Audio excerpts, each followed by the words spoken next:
Good evening, Hornet fans. We're here with Brad Cumbus. Brad's actually in the woods in Starkville, doing some plotting, I guess. And there it is. We lost feed for a second. Doing some plotting and preparing for hunting season. Brad and his national championship Bulldogs will receive their national championship rings this weekend. So he's not able to be in Hurley. He's in Starkville. So I know he's excited about that. Brad, thank you for being a part of our show this evening. Yes, sir. Yeah, I'm just glad to be a part of it. So we're going to go ahead and ask you the question right now. Everybody wants to know, where's number 25 at on the sideline? Will we get to see that again? We know you're still playing baseball, but everybody wants to know about football. So what can you tell us about that? When I got back from Omaha, I had to have so that put me out all football season. So I just took a medical red shirt in football, and I'll be back next year. Okay.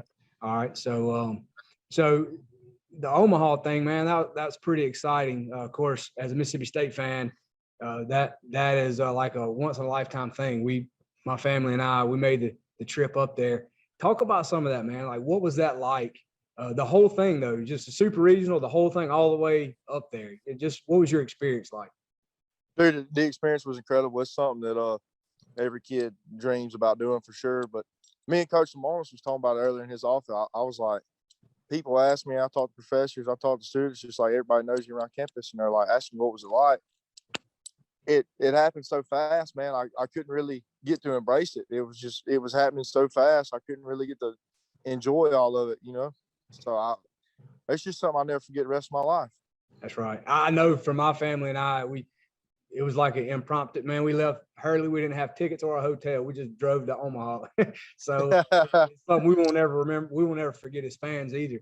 Was there a time in that run that you was like, man, this might really happen? Because I mean, like I've been a Bulldog fan my whole life, and it's always sort of like, all right, when's that other shoe going to fall? When's the disappointment coming?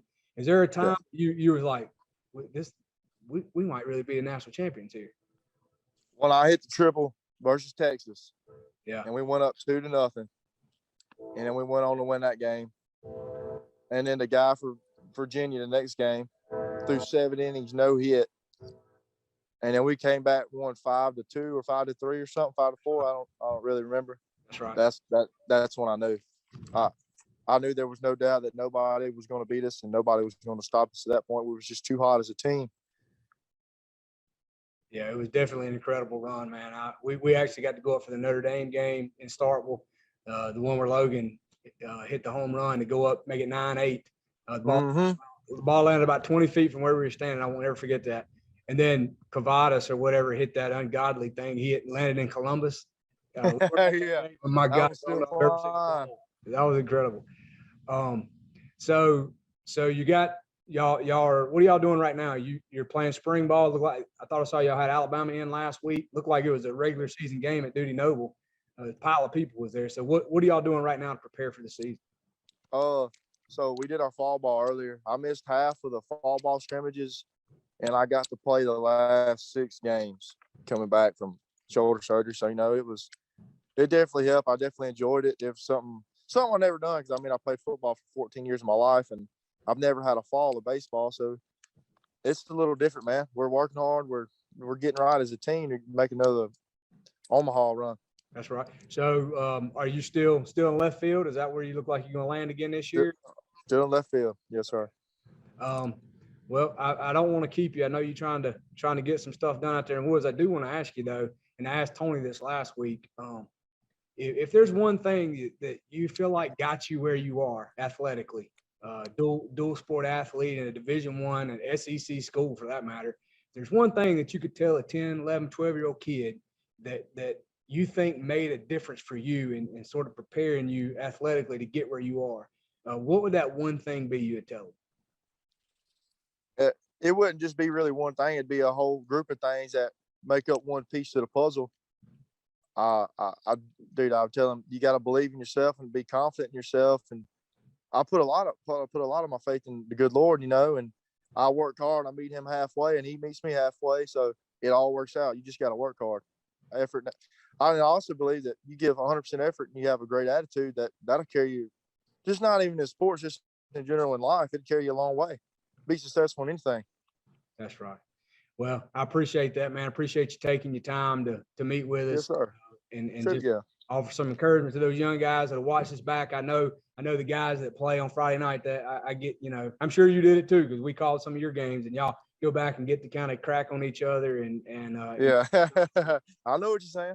Yeah. So y'all, speaking of that, man, y'all had some good games. I was talking to Tony about the Poplarville game over there. That was probably one of the best high school football games I've ever watched. I still don't be able to watch that game. There was that many people in that stadium.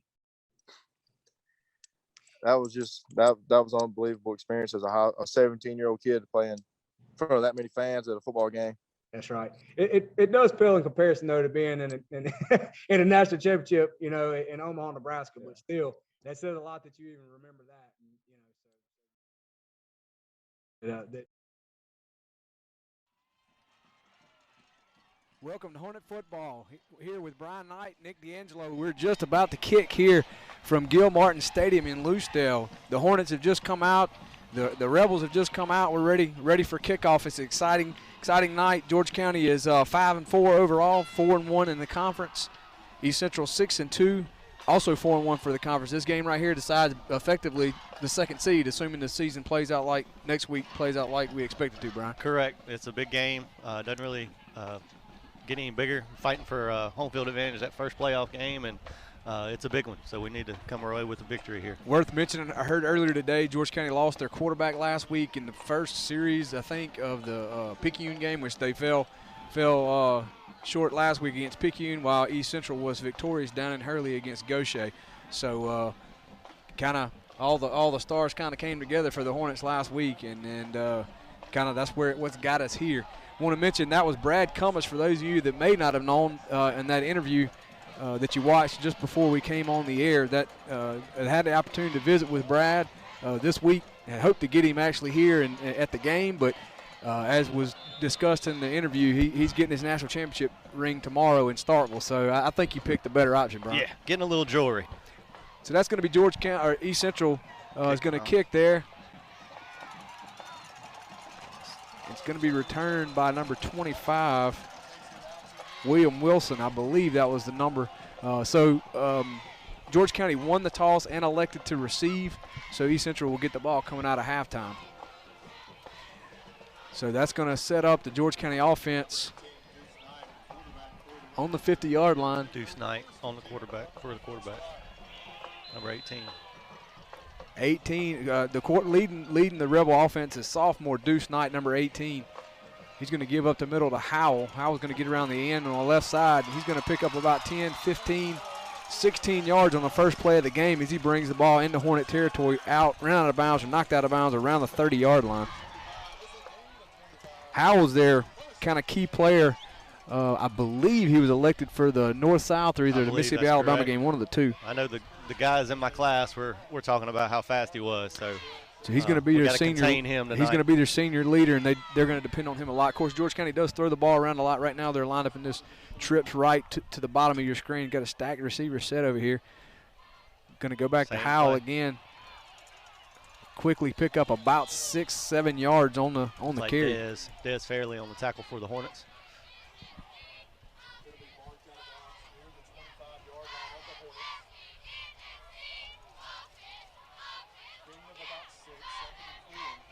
So 2nd and 4. If you're just joining us, 11 minutes, we're just under 1 minute has passed here at Gil Martin Stadium in Lucedale on the campus of the George County Rebels, where the East Central Hornets have traveled for in-conference rivalry.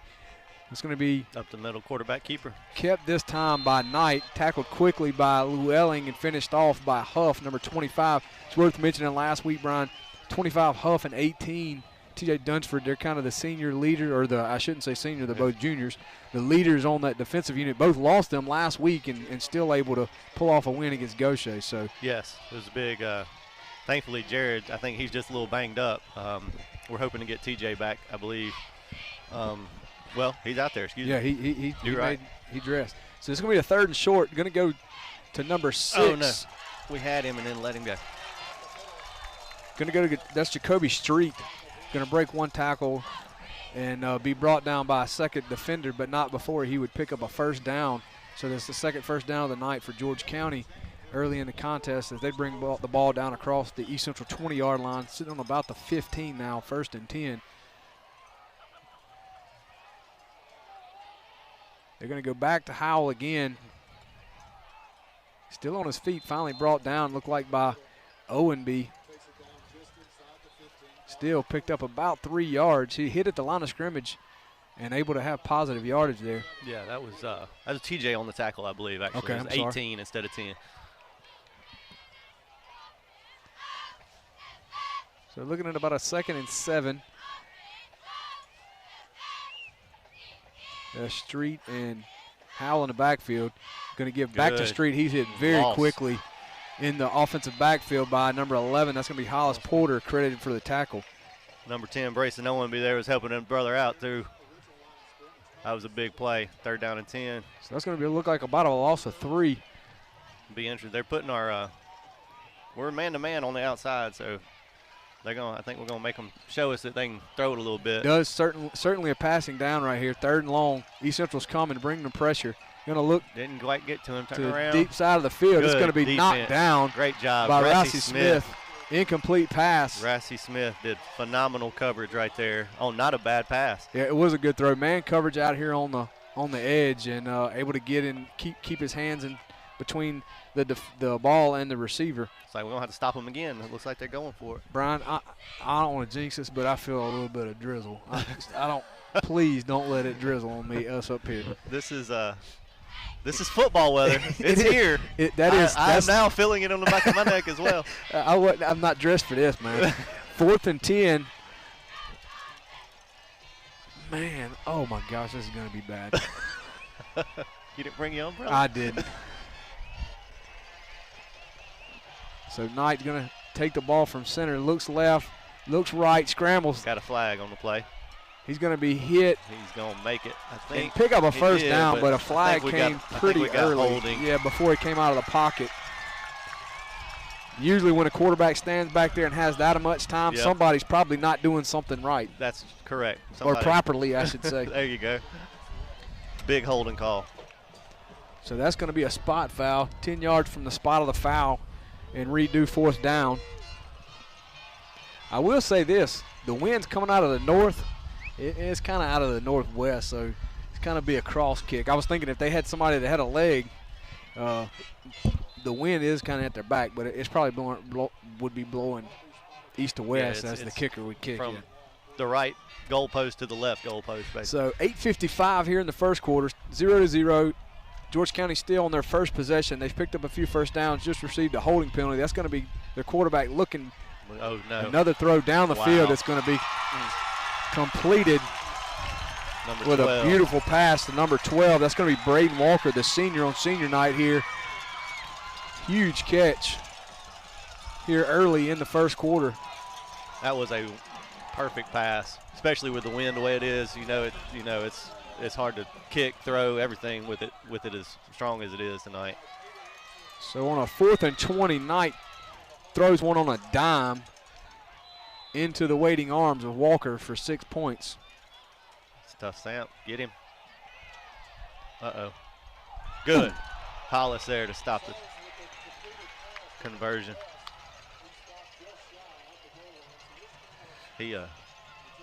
That kid doesn't know where he's at right now. So at the 8:43 mark here in the first quarter, George County leads 6-0. Going to look for the Hornets to answer. We're going to take a quick break. You're watching Hornet football on WGUD. Hornet football on WGUD is made possible by All Access Towing and Recovery. At All Access Towing and Recovery, we do towing and roadside of all kinds. All Access Towing and Recovery, open 24/7 for your convenience. From all of us at All Access Towing, go Hornets! All Access Towing and Recovery. We're back where George County has just scored. Now it will kick to the East Central receiving team. Back to receive is usually Eli Smith and Carson Ryder. I think that's who we have back now. I believe that's correct. I know it's Eli on the left there. Yeah, and Carson's on the right.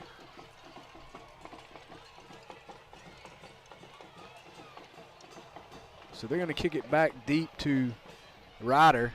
He's going to bring it up across the 20. Got a little hole. Up across the, got to the brought 30. down at the 30. I want to go back, man. It's worth mentioning, Knight, the quarterback for George County, is a sophomore. That means a 10th grader. He's 6'3", $175. I watched him play. Came up and watched the junior varsity game 2 weeks ago, George County and East Central. And I thought then, I'm like, this is not the first time that kid's thrown a football. I mean, man, he really is impressive. And to be on senior night, a sophomore delivering a game like that, man, that was an incredible throw. But Deuce Hugger, our Deuce, is going to bring out the Hornet offense and look to answer. It's going to be Mears on the motion back.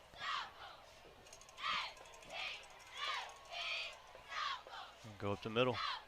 Hugger gives to Eli Smith. He's going to pick up about 6 yards on first down, which is a nice carry for the junior tailback.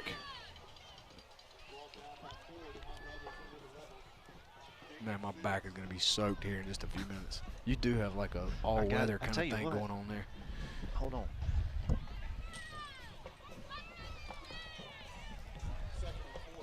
Second 4 for the Hornets. Look at this guy. Baseball jacket to the rescue. Deuce gonna take it.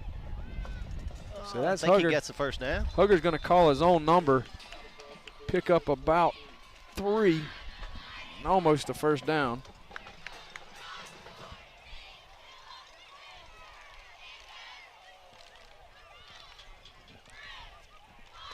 He got it, okay. They did give it to him. So 1st and 10, ball just beyond the 41 yard line. Eli up the middle one more time. Didn't quite get as many yards that time as he did the first one.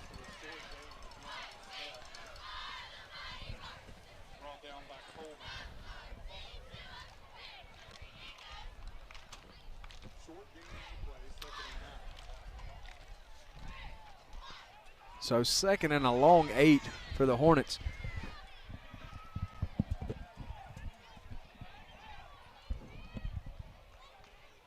Hugger on a speed pitch, quick pitch out. Going to pitch it to Eli. Smith's going to pick up about 7.5. Going to bring over 3rd and short right at the 50-yard line.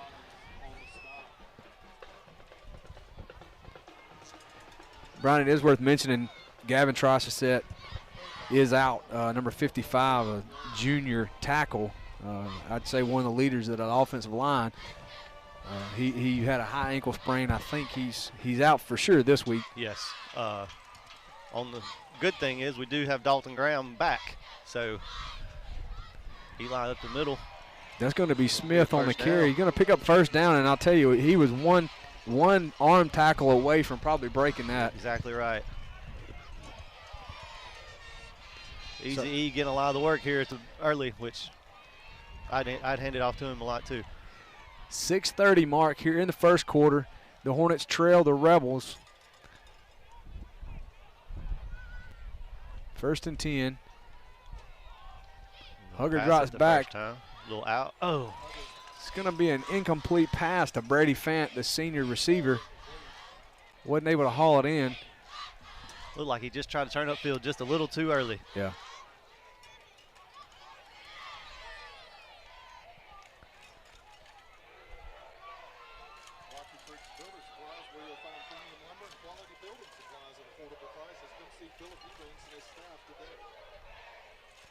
Second 10. Going to go back to their bread and butter play to Smith. Cross behind the right tackle. Going to pick up about 3.5, 4 yards. Okay, let's see. We're going to call it 3. Yeah, we're going to call it 3. So 3rd and long. As you can see, ball just shy of the 40-yard line of George County.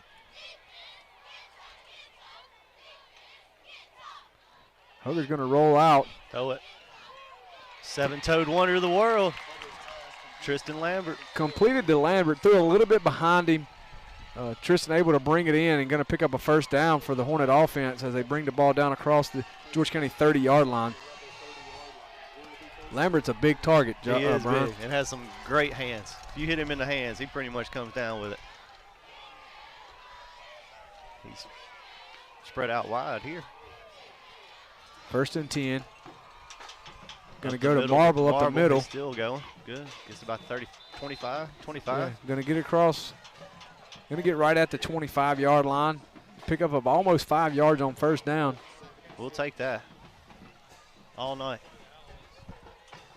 Yeah, I'm not real good at math, such as yourself, but 5 and 5 on 2 downs, that's 1st down. That's first pretty down. good. I think that's a good thing in football, right? It is, absolutely. Oh, shoot.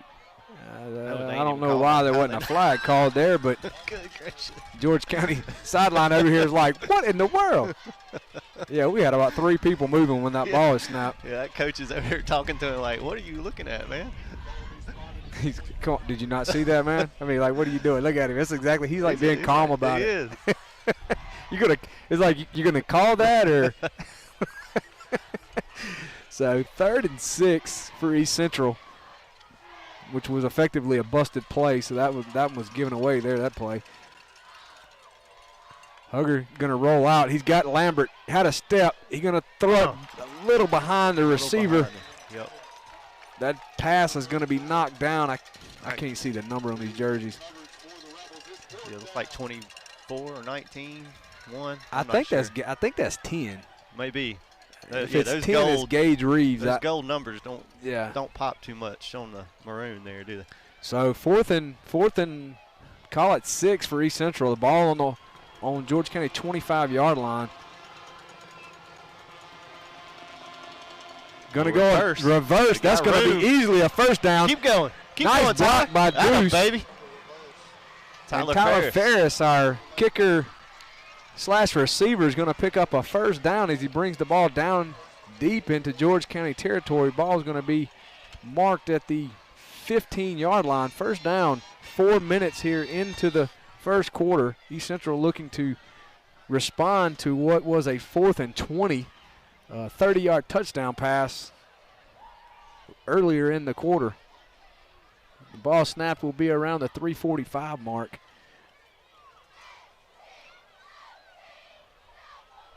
Oh, go, Deuce. Hugger's going to call his number again. Run It's going to him. be a Keep race going. for the corner. That's the horse collar. There it is. I was wondering.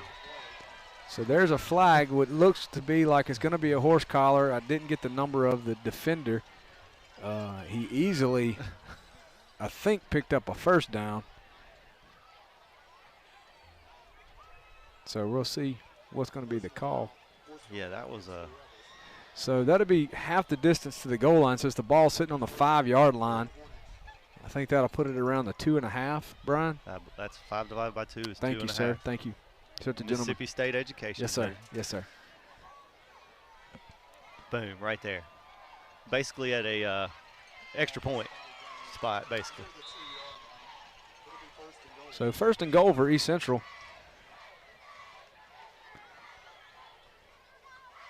Gonna give it to Eli. He's gonna score with nobody touching him. Touchdown Hornet. Smith walks into the end zone. Great job answering there.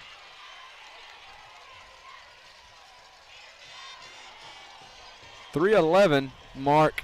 Smith is going to equal the score up.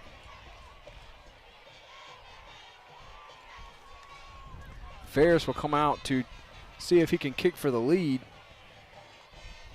Snap is back, and we got a flag. My goodness, did you see how the wind affected that? I know, it's the immaculate deflection just flashed in my brain right then. It's going to be encroachment on the defense, or offsides on the defense. Or will we go for 2? We didn't last week. Yeah, we're going to go for 2. Yeah, might as well. At worst, you're tied. So. Well, I've noticed over the past. Well, I don't remember him doing it last year, but. Yeah, you get that in the season. If he's got that defensive penalty, he usually goes for 2. He didn't do it last week, and I didn't. I'm sure there was some strategy behind it. I never could figure out what. Might have to do with the big boys that Gaucher had up there. I know one was a Mississippi State commit. That may have been. You may have been exactly right. Smears in motion, goes back to Eli. He's going to get across. Yes, sir. That 2-point conversion is good. Hornets have taken a 2-point lead, 8-6 here at Gil Martin Stadium in Lucedale. 3:11 in the. With 2 locations to serve you. Since 1982, Family Frozen Foods has grown into one of the coast's leading retail, wholesale food distributor, and restaurant suppliers. Family Frozen Foods is proud to serve Mississippi as well as Southern Alabama. As a home-owned and operated company, Family Frozen Foods is able to fulfill special requests, offer competitive pricing, and a wide variety of inventory to satisfy customers' needs. Family Frozen Foods, with 2 locations to serve you, Telephone Road in Pascagoula and in the Eagle Plaza on Washington Avenue in Ocean Springs.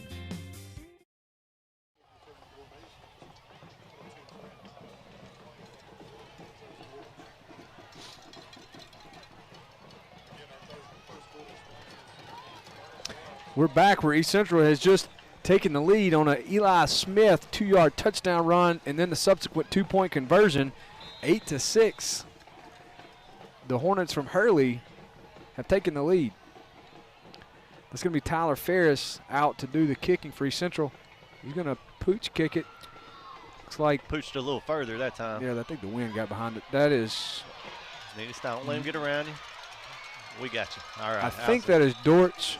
Number 1, I believe is who it was. Yep, that's, number 1. That's one of their key. He and Howell, they depend on him heavily.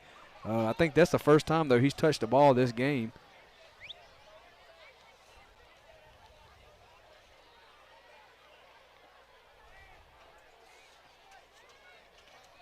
Got a flag. I guess it's going to be a sideline warning based on where it came from. Yeah, I think this is the football referee's way of saying that's enough, coach. No, he called unsportsmanlike conduct. Huh. Isn't that what that is? Yeah, I think so. Well, it was. It's just okay. well, usually they push it back, like. But they're back, giving like. They're marking it off. Must not have been a warning. I guess not. And yeah. Because I know we've got our fair share of those. Yeah, it's a 10-yard one too. To me, that doesn't feel like a warning if you get a penalty. No, that was not a warning. So, George County will take their second possession from their own 15-yard line. That's Knight, the sophomore at quarterback. You might. Ooh. He's going to give it to. Good. No, he kept it. Yeah, he kept it. And tackled for a short loss. Was that the River? I think it was River Phelps got in there and Carson Llewellyn. So on a read option, Knight kept it, and River Phelps was able to get him to the turf before he got back to the line of scrimmage. This is going to be a loss of 1, 2nd and 11. TJ Dunsford had the snap count on that one because yeah, I thought he was about to take the handoff, I did to be honest. I did too. So 2:37 and counting. 2nd and 11. You got stacked receivers to Both each side. sides. Knight's going to look left. He's going to throw a screen completed to Howell. Howell. Good, Man, good defense. He is quick. He is. I don't know if you remember Jamie Hilbin back in the day. I saw him the other day, man. Yeah, that was exactly who he reminds me of. Little short, little shifty little guy. He recognized me. I didn't recognize him. We were in like Meridian. I was going to I was going to Notre Dame game. I got you. And he was in there eating with his dad. Tell you what, Jamie, if you're watching, hello, man. We talking about you. They don't get no better than him either. That's right. By the way, that's right. So trips to the right. Oh, we jumped. I don't know that gets him a first down. That looks like a 3rd and a long 5, probably closer to 6. We'll see. Yeah, I don't think they're going to give it to him.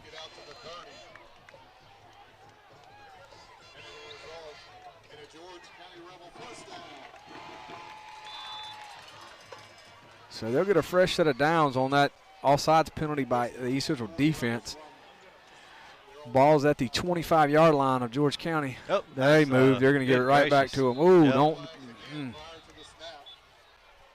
The center started to snap it and then quit and then finished it. So they'll give those 5 yards back, push the ball back to the 20-yard line, and do it again.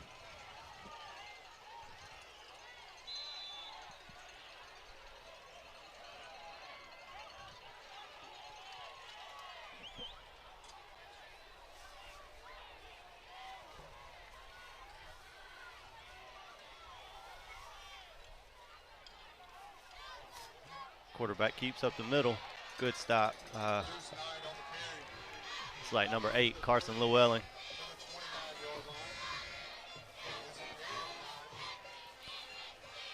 pretty good gain on first down there. It looked like gained about 9 yards.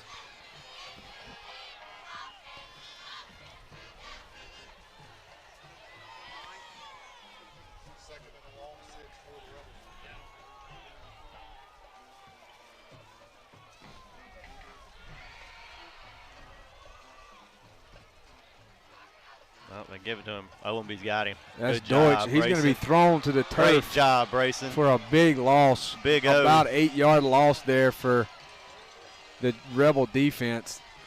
Brayson came off the edge, pretty much unblocked. Yeah, he did a good job in, one-on-one situation in the open field, getting him to the turf. Yeah, because Deutsch is very athletic, and Brayson, he did a good job getting him down, because I don't know that there was a lot beyond him.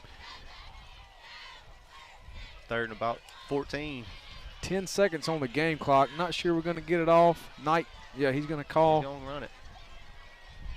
Slant across the middle. That's completed to Walker. Stop him. Hey, did not. One broken tackle. Still going to be tackled short of the end line or the first down line. Needed to get to the 35. Got to about the 34. They're going to have time to think about it. He got a healthy spot, too. He did. Still not. Looks like the Leader in mortgage lending, First Federal cares about our community, and we'll always have your best interest in mind. We are committed to the health and safety of our customers and employees. Providing you the financial services you need is always a priority. For 65 years, First Federal has overcome economic challenges and natural disasters. And we're not going anywhere. We're here for you. We are committed to taking care of our customers and employees because you're always first with us. Lines and traffic got you down? Ever feel like friendly service is a thing of the past? Well, at H&H Chevron, our friendly staff is always happy to greet you with a smile and get you going fast. Let us take care of you. Since 1992, fast and friendly customer service, quality, and satisfaction have always been our #1 priority.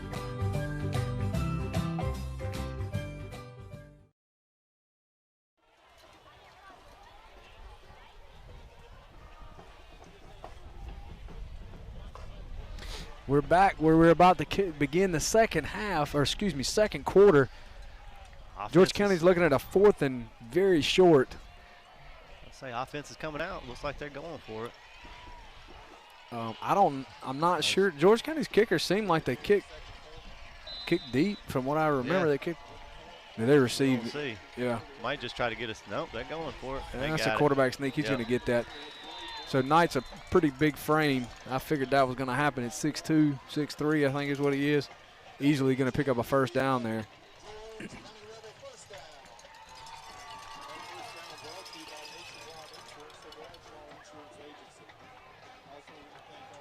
Yeah, George County has they got a lot of talent on the offensive side of the ball. Absolutely.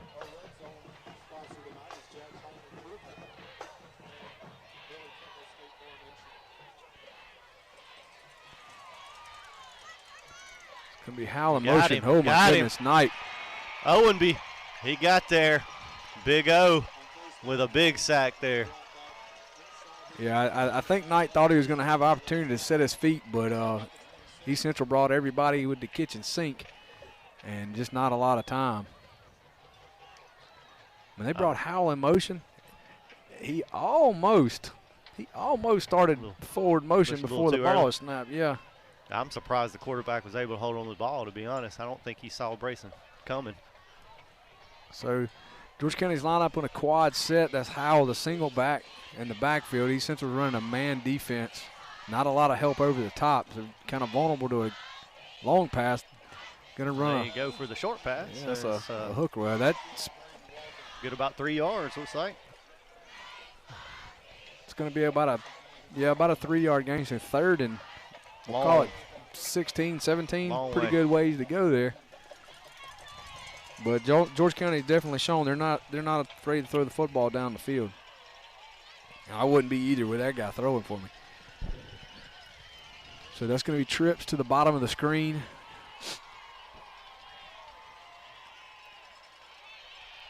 Good. Oh, no.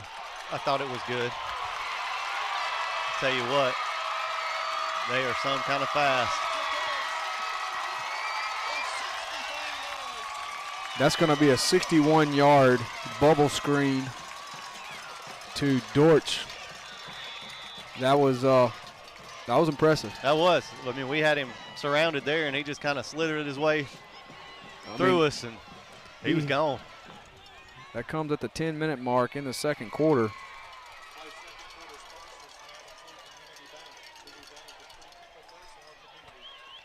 I wonder if they'll go for two. It looks like, see like Howell's still out there.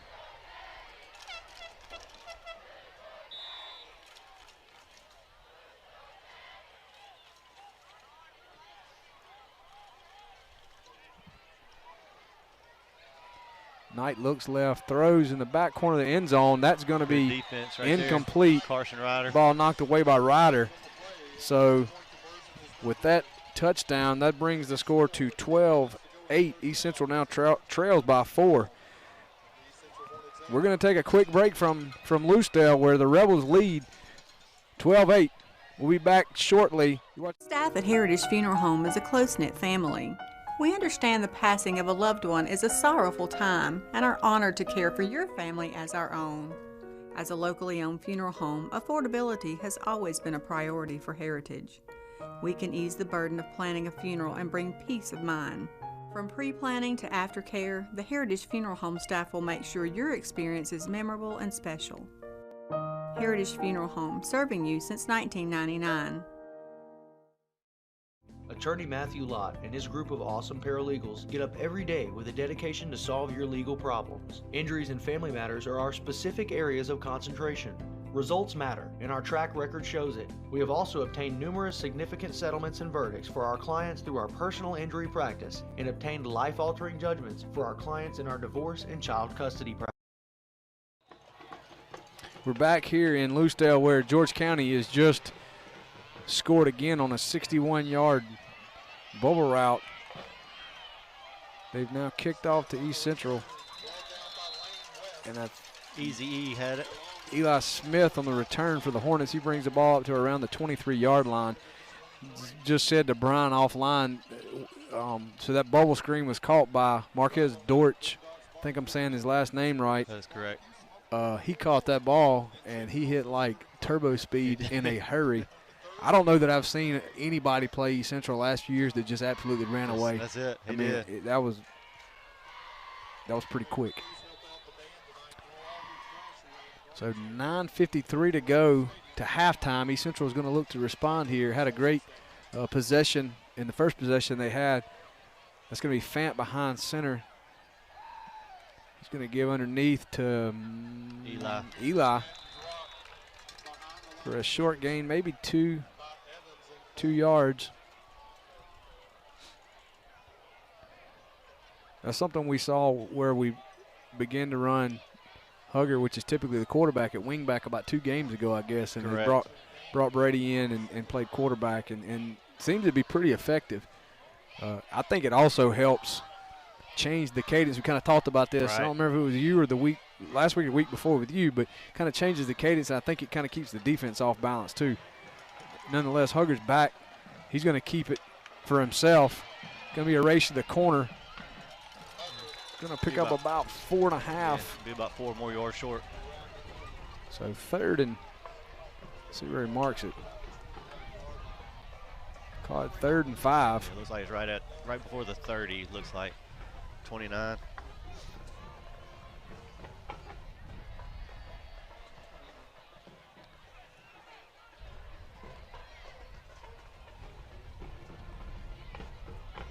So that's Hugger at quarterback, Mears, Smith, and Marble in the backfield. Going to go back to Eli. Start. Our wing back started just a little too early.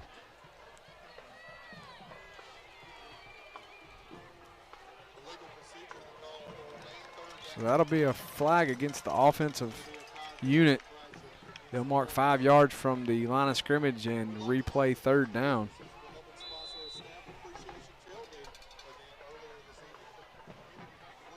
That's a big penalty. It was. It's almost, you almost wonder if we don't throw the ball right here.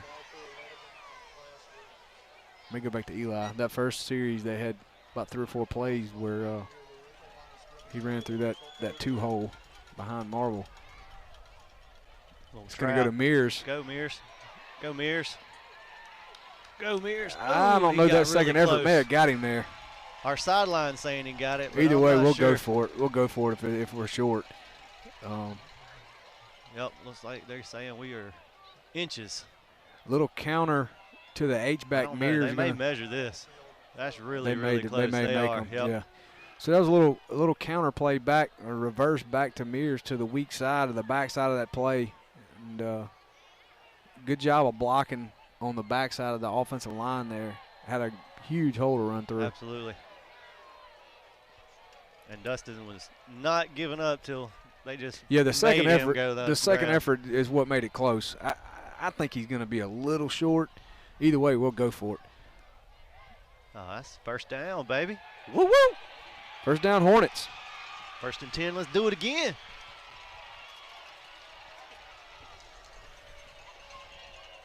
That's become, for those of you that may not make it out to the home games, that's Coach Knight's moniker, become his moniker. And the crowd follows with "Go Hornets, go." I was waiting on you, Dick. That was your cue. I'm sorry, man. We've established I'm not the sharpest of the two of us here. 1st and 10. That's going to be Smith again. Eli, he breaks it out. Ooh, keep going. Bounce it outside, broke one tackle. That's going to be a flag, probably a face mask if I had to guess. I think you're right. Or holding, I don't know. I didn't see anybody over there. I didn't either. It looked like it was just Eli dodging people. Face mask. Yep. Horse collar. I think it was a horse collar. Well, he did this. Okay. So, well, your eyes may be better than mine. I thought it was more around the neck area, but hey, nonetheless, we'll take that penalty. My contact's in. I'm good 20. Oh, I know you're better than me then. So that's going to bring the ball up to the 50-yard line, right at midfield. 7:30 to go. If you're just joining us, East Central has traveled to George County. He's taking on the Rebels. The Rebels lead 12-8 here late in the second quarter. That's Smith. Cuts it up the middle. Going to get north and south quickly, pick up about 4 yards. No doubt East Central's trying to wear down the belly or the middle of that defense, Brian. Yeah, you can tell he's just looking. As soon as he sees an open spot, he's cutting it up and getting it upfield as fast as he can. So 2nd and 7.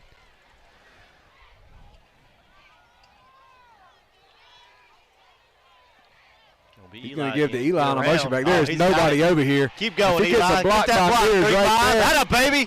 Keep going. Nice job blocking. Preston Robinson, is that 35? Was that 30 is Robinson. 35. 35 is Mears. Mears.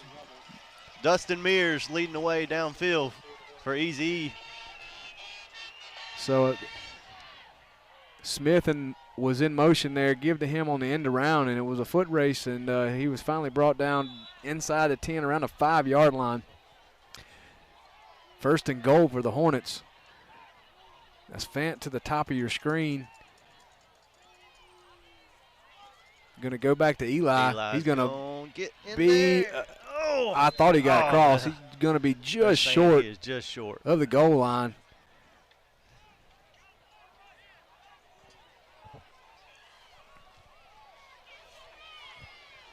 Six minutes to halftime.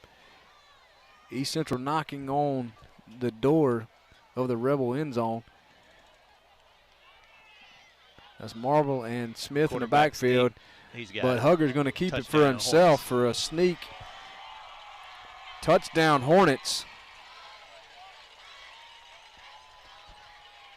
Great job by the offense there, answering back. Offensive line's doing a great job blocking tonight.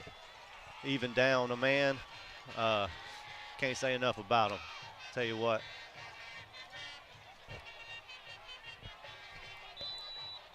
So Ferris is going to look to extend the lead. Hold is down, kick is up. It's through the uprights. It's good. Hornets now up by 3, 15-12, 5:46 to go to half. You're watching Hornet football on WGUD. Our offices are in Pearlie and Pascagoula, and we have represented clients in almost every county in Mississippi. If you cannot come to us, we will come to you.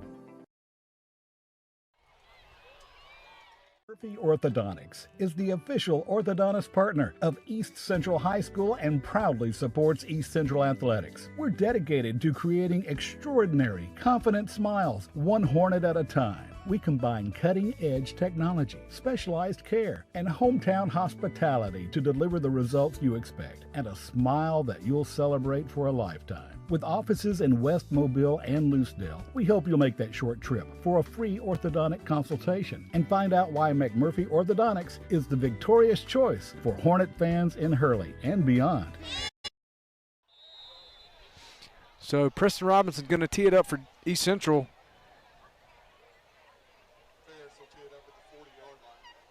After Deuce Huggers just took the lead again for East Central. Looks like we're still going to pooch it. Yeah, he kicked it on back there. That's going to be Howell on the return. Going to receive it around the 10-yard line. Going to bring it up to the 20. Good. And tackled by Brady Fant. Number 5 and 29, River Felts. Just shy of the George County 25-yard line. So Deuce Knight will bring his offensive unit back out on the field. Down 3, 5:30 to go to halftime. 5:38, excuse me. Did I say Deuce Hugger or Deuce Knight? You said Deuce Knight. Okay. So the battle of the Deuces tonight. Goes to Howell. Counter play. Oh, going to be tackled quickly by the right end, River Felts. Did a great job shedding his block there and making the play. Be a pickup of about 2.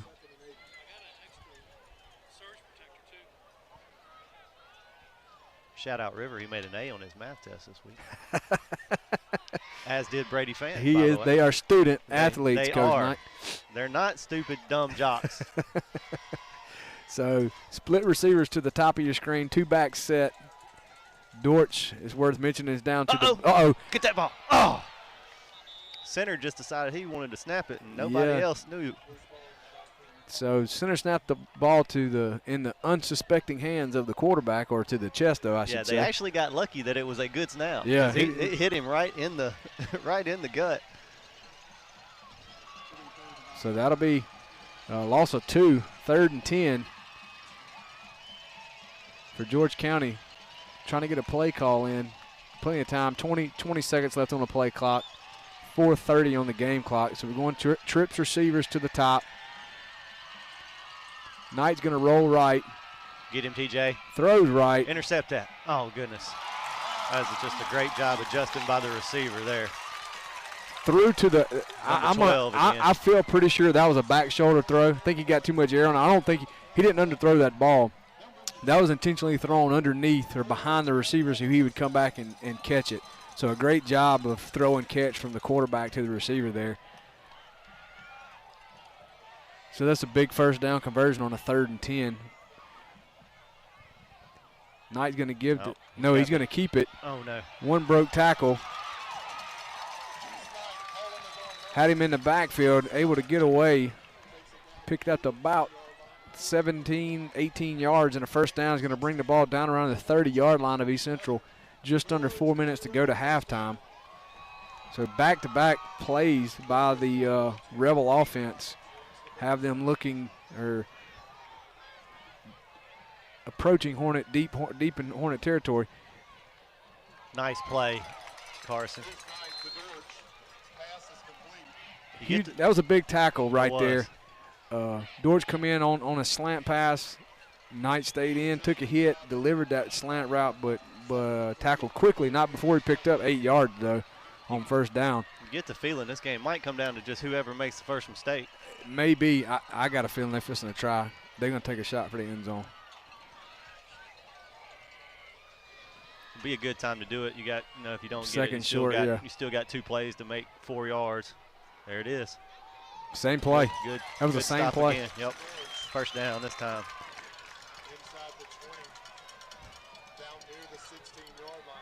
The one thing he's doing well right now, he's not holding the ball. Earlier, he was kind of holding the ball a little bit longer. Yeah, there, he made that fake and knew that he was going to have man inside, because we don't have a lot back there. Howell's going to be on the give to the underneath on the draw. He's going to pick up about 6 yards. He brings the ball down around the 10-yard line of East Central.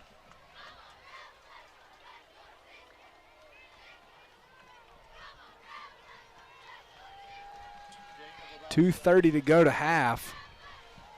Rebels are threatening.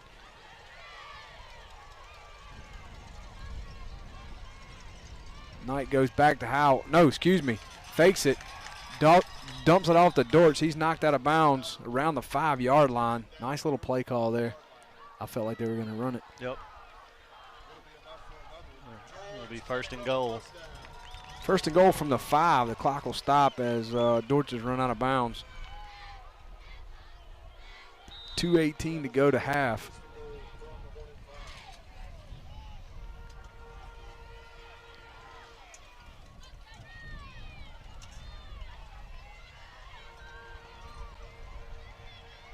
That Street, he's going to get across the goal line and score. Oh, goodness. That scared me. For the Rebels.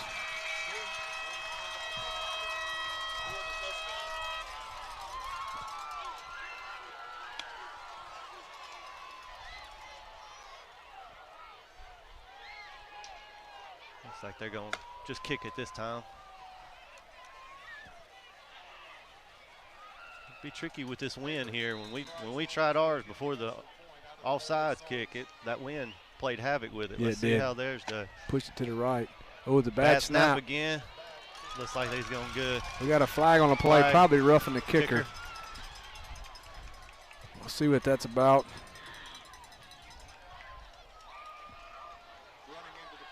Running into the kicker.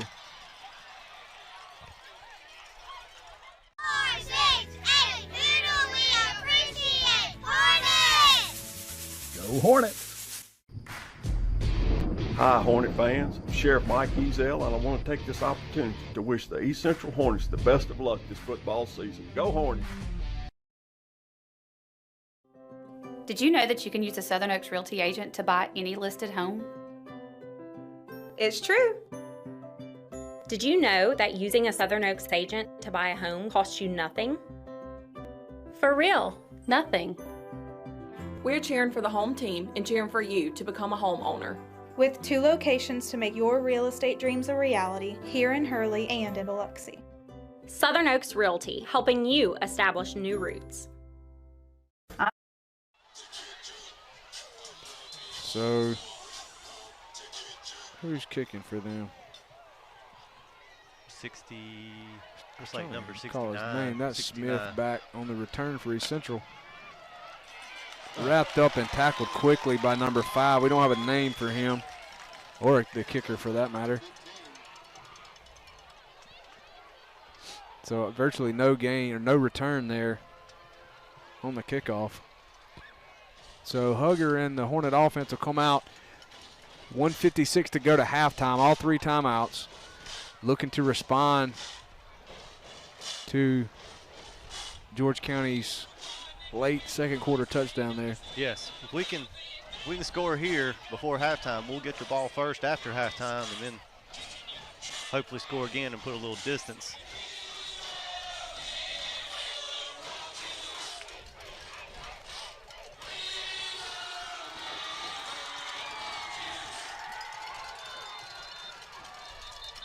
Looks like we're going to get a timeout for East Central here. If I'm not mistaken, I think we only had 10 men on the field. 2, 4, 6, I 8. saw mirrors go off, but B90, I wanted to mention while we got a pause here, for those folks that are watching, we have a special halftime interview that'll air.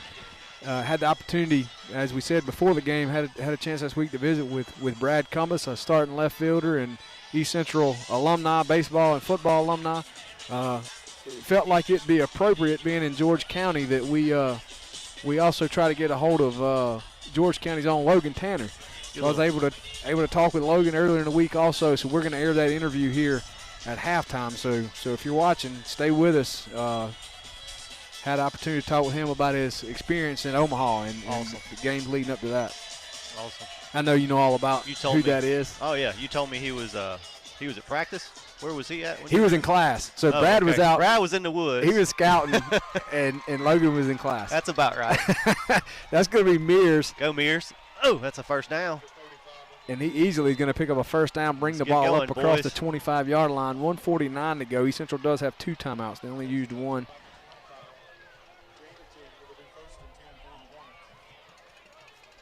We can just break one here and get us down. At least get a field goal, maybe. We're kicking in the right direction.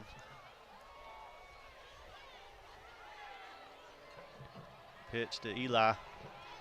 Oh, nice job of blocking over that marble. Got a pancake on that play. Picked up about 5, maybe 6 on first down. 1:30 to go and rolling here to half. They're getting the play in pretty quick. Took a little bit too much time getting the snap on that last play. Maybe we can get off a little quicker. 1:13 to go. Goes back to Mears. Same play. It's going to be tackled by. Down, close to it, looks like. Number 13, Kellen Eubanks, I believe, is on the tackle there for George County. That will be a first down. That'll stop the clock for a little bit. They're already telling us to wind it again. So this will take us below a minute. The wind's whipping. Fake the option, going to throw it downfield to Fant. The wind. The wind is an issue. Going to be overthrown. So George County, I guess their linebacker core did bite a little on that fake keep, but the defensive backfield, they weren't biting. They were step for step with Brady. 49 seconds to go with that incompletion. The clock will stop there. Tristan Lambert is in the game at tight end. We do like to use him in situations like that. We're going to have a quarterback draw. That's a great play. Nice block right there. Go Deuce! Hugger's going to bring the ball down inside the 35-yard line. That's what we needed right there. Now we're in George striking County. distance. 40 seconds to go. The clock will stop until the officials can get the ball Let's go. set, and the chain gang gets the ball set. Fans bringing the play in. I think we're going to need to get about 10 yards to get inside of Tyler Ferris's field goal range. Right now, that'd be a 35-17, about a 50-yarder, I think. Back to Mears. Mears again. Get up the field. Hold on to that ball, though. Good gracious, he almost fumbled that. Woo. Ball across the 30. East Central's going to use a timeout here. It's a good use right there. Second 4, second 5. 24 seconds to go to halftime. East Central does have 1 timeout remaining. Maxwell. For more than 120 years, Merchants and Marine Bank has helped Gulf Coast individuals and businesses achieve their financial goals. As your community bank, we strongly believe in supporting the customers and the communities that support us. Hi, this is Eric Collins, the head football coach at East Central High School. Our team brings their very best each time they take the field, just like the banking team at Merchants and Marine Bank. Visit mnmbank.com to find the banking solutions you need right here at home. Member FDIC.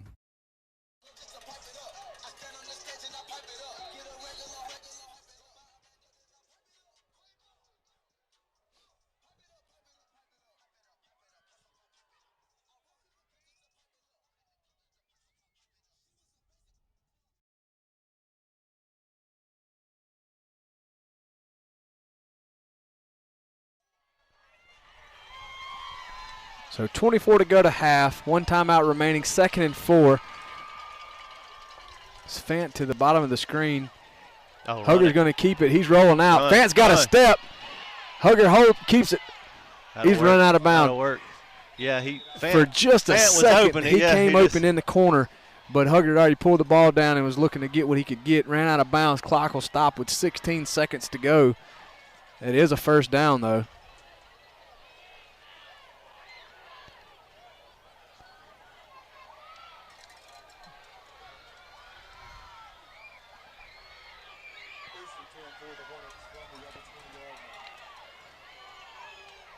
So East Central can run the ball right here and have able to call a timeout. George County is going to call a timeout here and get regrouped.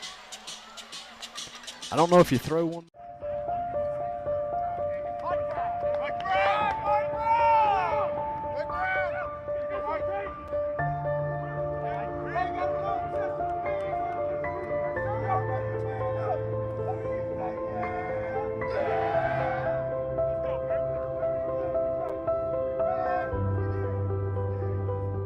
Hornet Football on WGUD is made possible by Singing River Electric Cooperative. Here's a scenario. Work has sent you cross-country. You drive 2,000 miles, eat something that resembles food, and seal the deal with a room full of strangers. Now you have a big old check, which means you hold in your hands the future of your company. But wait, you have the Singing River Federal app, which means you and thousands of others like you can bank wherever you are. So no more worry. Run a little flag, a little post route, post corner for Lambert back there, that back pylon. It's going to be Eli. Go, Eli. That's a great play. Yep. By 5, he went through 2 East Central would-be blockers and made a tackle. We don't have a number. Looks like they're bringing Preston. Nope. Is he kicking or? Yeah, he's blocking. Okay. Tyler's going to try. Will this be a 37-yarder. Ball sitting on the 20. He's got the leg for it. Absolutely. The wind is blowing left to right on the goalpost. 6 seconds. They're going to call a timeout. George County is to try to freeze him, which wouldn't be hard right now. As cold as it is out here. Pretty easy. Thankfully, though, the rain seems to the drizzle has stopped. I see on the sidelines here at George County, looks like Chicago Cub Justin Steele. Looks like he's getting his number retired or something. Hey, that's Brandon down there with him. Yeah. Man, my eyes are horrible. And still, he pitches for the Cubs. Is that right? That is correct, yes.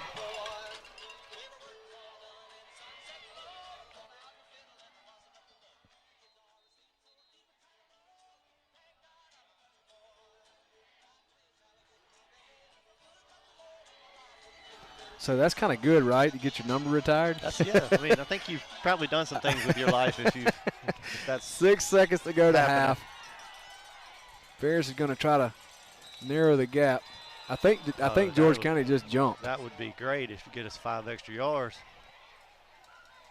He's pointing over here. Oh, no. So now what was a 37 would become a 42. They're gonna talk about it. Have a committee meeting.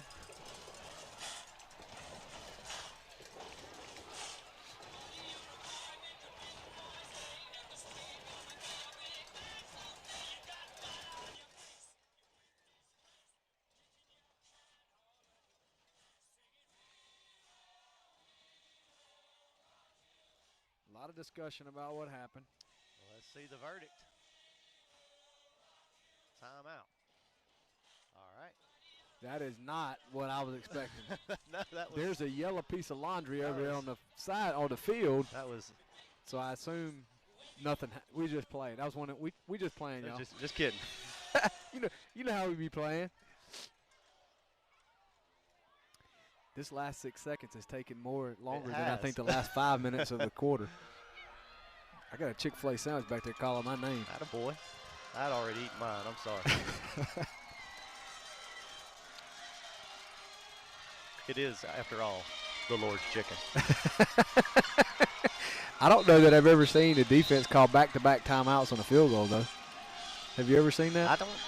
Not that I guess I'm sure it's happened. Well, probably, but he just don't want to take those timeouts and in the locker room with him. I guess maybe that's really wanted Tyler to think about it.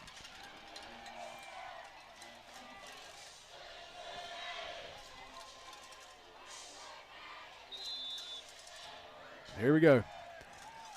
Wait a minute. We're running a play. We changed now. our mind. We're going to run a play here. See if we can't just get a few yards, maybe. So we got a guy we're gonna score in a the back of the end touchdown. zone, and he's going to score. How about that? Coach Collins. He heard me saying earlier, just score a touchdown, and we weren't worried about the win or anything. Eli Smith on the. That was for real a post because he landed. I mean, he caught it and then the post stopped him. Let's just talk about that pass though from Deuce Hugger. How about that? He put that thing on a dime down there, and Eli able to bring it in. Incredible play. And knowing George County was just as surprised as we were. No doubt. snaps down, the holds down, the kick is up. It is good. Tyler Ferris has extended the lead by 22-19. Holy smokes, what a way to end the first half. That was huge, absolutely. Man. We get the ball back, too. That was an incredible – that may have been, considering the timing, that may have been the play of the first. Wow, man. I mean, we saw Dortch. This has been an exciting game, right? Absolutely. So 22-19 here at halftime. I'm still trying to catch my breath, man. Really, I thought we were running the ball. I was like, maybe we're just mailing it in. We're going to run this and go to the end. And I was the other way because we still had a timeout. I was like, well, maybe they'll do a little quick 5-yard out or something and just get 5 more yards and call timeout. But gracious. So, and to Coach Collins' credit, I think he probably caught them off guard thinking we're going to try to kick it. So they're kind of back, thinking, don't jump. So huge play, great throw by Deuce, able to catch the ball. Like you said, wow. Eli ran into the goal post. So huge play. East Central will get the ball coming back out of halftime. Takeaways in the first half for you, Brian? I mean, offense is playing great. Like I said, I think it's going to come down. Offensive line is blocking good. Defense have given up, those 2 big plays really, and if it's going to come down to who can stop who, I think, in the second half. Neither defense stopped the offense on either side, so it might come down to who makes the first mistake or who can stop the other team once or twice. I think you're right, and kind of saw it last week in the Gaucher game. That timely plays, not turning the ball over in crucial times. But one thing I think that we haven't done especially well tonight in the first half defensively that we've done pretty well so far this year is tackling. Yes. Because when they spread us out the way we do, really good job of gang tackling. Yep. But when you get out on the ends like that, if you miss one tackle, we saw on that Dortch touchdown, we missed one tackle, he was gone. 6. We never had a shot. One chance. So it's going to be really important that at the defense we're able to get him on the ground. But offensively, we continue to control that line of scrimmage, and if we have the ball, they can't score. Right. So, exactly right. So I think we'll hopefully be able to kind of possess the ball and hold the ball a little bit longer than we have in the first half. Sort of like what we did with Gaucher when we come out last week after Gaucher in the third quarter. We almost had the ball the whole third quarter. Yep, you're right. So it'd be great to see that come out after halftime. But certainly an exciting first half of football again. 22-19. The good guys are leading here at Gil Martin Stadium in Lucedale. As I mentioned, we're gonna pitch it to our interview with Logan from earlier in the week, and then we'll have a few messages and come back, maybe talk about some of the other games going on in the conference, and also watch Mr. Steele have his jersey retired here. Awesome. So, awesome. 22-19, Hornets are leading here at halftime in Lucedale. We'll take a break for these messages, and you're watching Hornet Football on WGUD. Many can say they're family-owned, that they've been in business for over 30 years. But we can. Born and raised on the Mississippi Gulf Coast, our family has a long history in the furniture business. We still offer quality furniture brands, many built right in our own state. And we have free local delivery, removal of old furniture with no interest financing options available. Together, we can make your house a home. Hurry, there are great deals waiting for you, but only with Taylor Furniture in Moss Point. Stroll on into the Chopping Block in Hurley and pick up some of the freshest meats in town. The Chopping Block offers a wide variety to choose from, with steaks cut to any certain size you need. The friendly folks at the Chopping Block are here for you and ready to help. They also offer a large selection of specialty items and spices. From all of us here at the Chopping Block, we would like to say, Go Hornets! The Chopping Block in Hurley, a proud sponsor of Coach's Corner on WGUD. Hello, fans. I'm here with Logan Tanner, national champion catcher for Mississippi State Bulldogs, also the son of Lucedale, Mississippi, and George County, Mississippi. So Logan's on campus in Starkville. They're receiving their national championship rings Saturday night at the football game during homecoming or during halftime. So he wasn't able to be a part of the live feed in Lucedale Friday night. So he was willing to join us on a Zoom call. And Logan, thank you for taking our call and taking a few minutes with us this afternoon. Yes, sir. I appreciate it. So national champion, how does that feel? It's awesome. It's awesome to see all the hard work finally come through, and come out on top for the first time for the Bulldogs.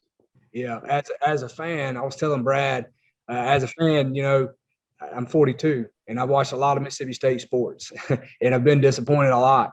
But to see sort of that happen and get pulled off, and my family and I, we were in Omaha when you guys won, and I was a fan, so I can't imagine being a player and being a part of that. That's pretty remarkable. I was mentioning to Brad, I was at the game 1 at Duty Noble, 8-8, I think, in the 7th inning, and you hit a home run in right field. You remember? I'm sure you do. I remember. I blacked out a little bit running around the bases, but I definitely remember it. Yeah, the ball hit about 20 feet from where we were standing.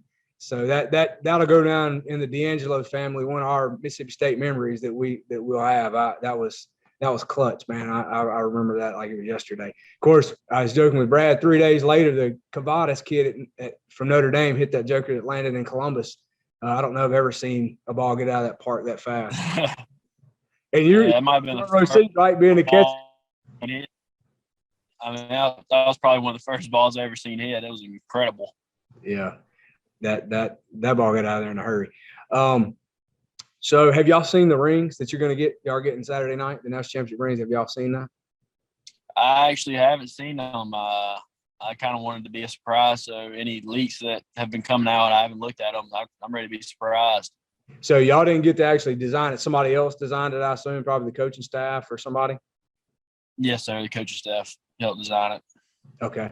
So I asked Brad this. In that run, and not just necessarily Omaha, but the regional and the super regional sort of leading up to that, was there a moment that you were like, we really got a shot to win this game, like to win the whole thing?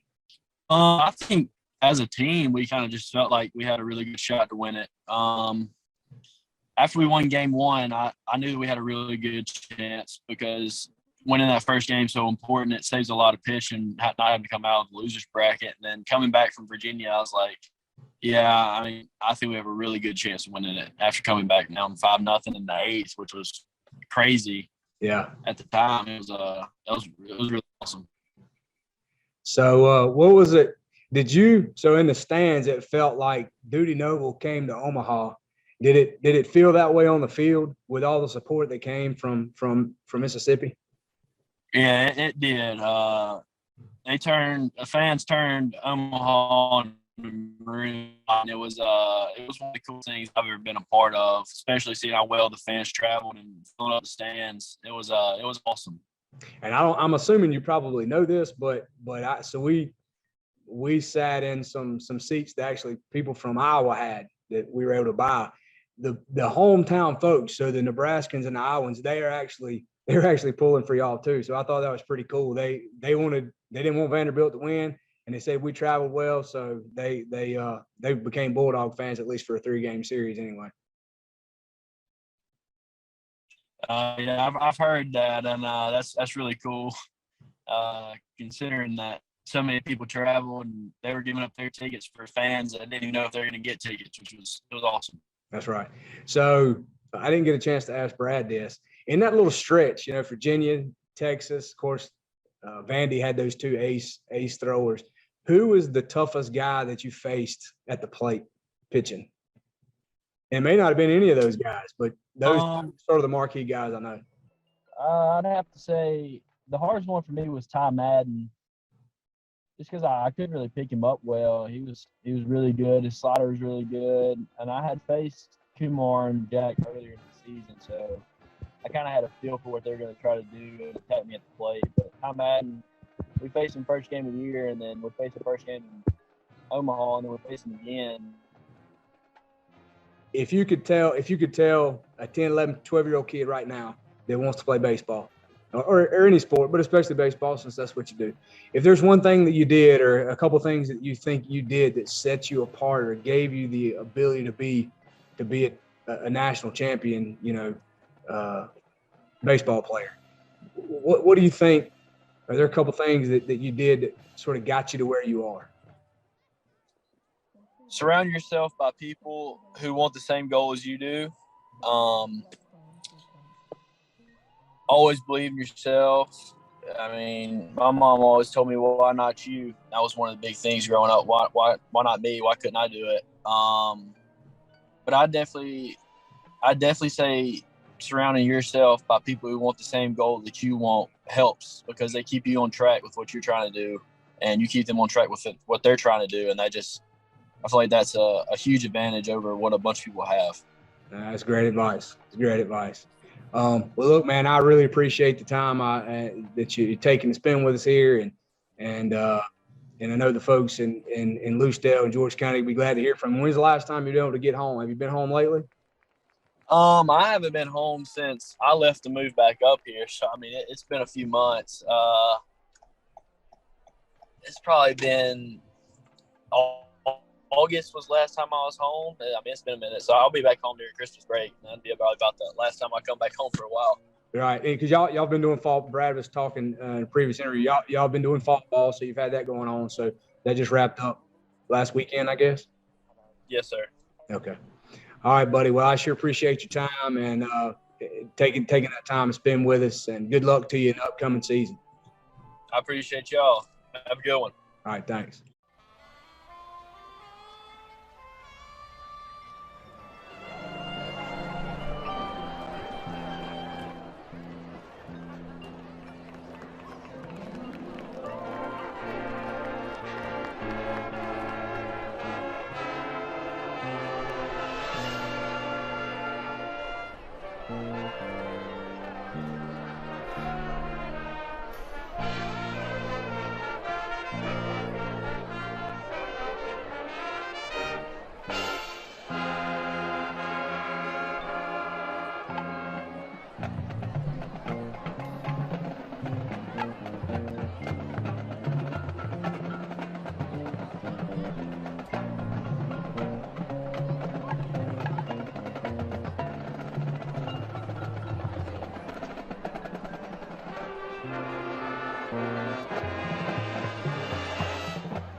Hornet football on WGUD is made possible by All Access Towing and Recovery. At All Access Towing and Recovery, we do towing and roadside of all kinds. All Access Towing and Recovery, open 24/7 for your convenience. From all of us at All Access Towing, go Hornets! All Access Towing and Recovery, with 2 locations to serve you. Since 1982, Family Frozen Foods has grown into one of the coast's leading retail, wholesale food distributor, and restaurant suppliers. Family Frozen Foods is proud to serve Mississippi as well as Southern Alabama. As a home-owned and operated company, Family Frozen Foods is able to fulfill special requests, offer competitive pricing, and a wide variety of inventory to satisfy customers' needs. Family Frozen Foods, with 2 locations to serve you, Telephone Road in Pascagoula and in the Eagle Plaza on Washington Avenue in Ocean Springs. The staff at Heritage Funeral Home is a close-knit family. We understand the passing of a loved one is a sorrowful time and are honored to care for your family as our own. As a locally owned funeral home, affordability has always been a priority for Heritage. We can ease the burden of planning a funeral and bring peace of mind. From pre-planning to aftercare, the Heritage Funeral Home staff will make sure your experience is memorable and special. Heritage Funeral Home, serving you since 1999. Attorney Matthew Lott and his group of awesome paralegals get up every day with a dedication to solve your legal problems. Injuries and family matters are our specific areas of concentration. Results matter, and our track record shows it. We have also obtained numerous significant settlements and verdicts for our clients through our personal injury practice and obtained life-altering judgments for our clients in our divorce and child custody practice. Our offices are in Hurley and Pascagoula, and we have represented clients in almost every county in Mississippi. If you cannot come to us, we will come to you. As a leader in mortgage lending, First Federal cares about our community, and we'll always have your best interest in mind. We are committed to the health and safety of our customers and employees. Providing you the financial services you need is always a priority. For 65 years, First Federal has overcome economic challenges and natural disasters. And we're not going anywhere. We're here for you. We are committed to taking care of our customers and employees because you're always first with us. Lines and traffic got you down? Ever feel like friendly service is a thing of the past? Well, at H&H Chevron, our friendly staff is always happy to greet you with a smile and get you going fast. Let us take care of you. Since 1992, fast and friendly customer service, quality, and satisfaction have always been our #1 priority. I'm Christy Maxwell. For more than 120 years, Merchants and Marine Bank has helped Gulf Coast individuals and businesses achieve their financial goals. As your community bank, we strongly believe in supporting the customers and the communities that support us. Hi, this is Eric Collins, the head football coach at East Central High School. Our team brings their very best each time they take the field, just like the banking team at Merchants and Marine Bank. Visit mnmbank.com to find the banking solutions you need right here at home. Member FDIC. Did you know that you can use a Southern Oaks Realty agent to buy any listed home? It's true. Did you know that using a Southern Oaks agent to buy a home costs you nothing? For real, nothing. We're cheering for the home team and cheering for you to become a homeowner. With 2 locations to make your real estate dreams a reality, here in Hurley and in Biloxi. Southern Oaks Realty, helping you establish new roots.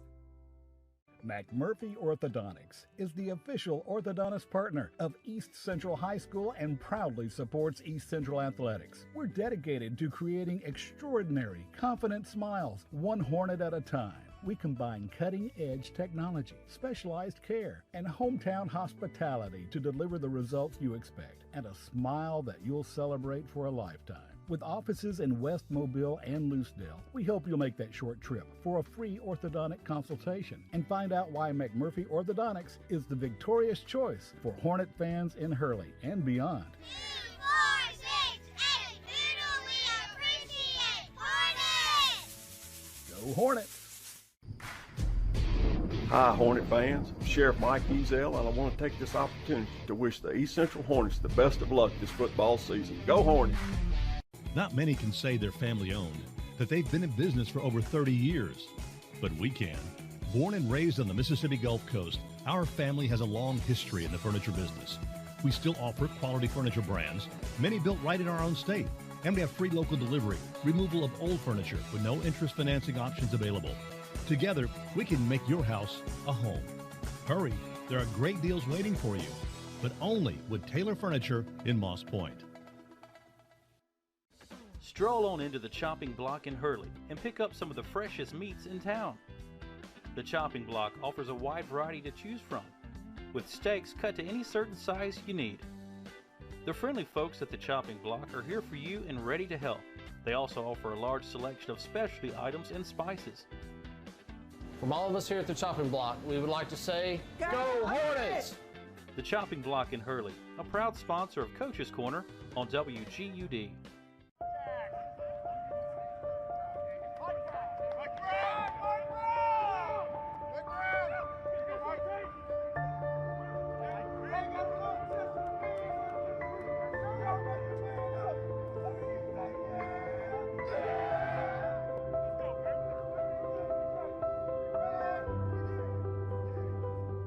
Hornet football on WGUD is made possible by Singing River Electric Cooperative.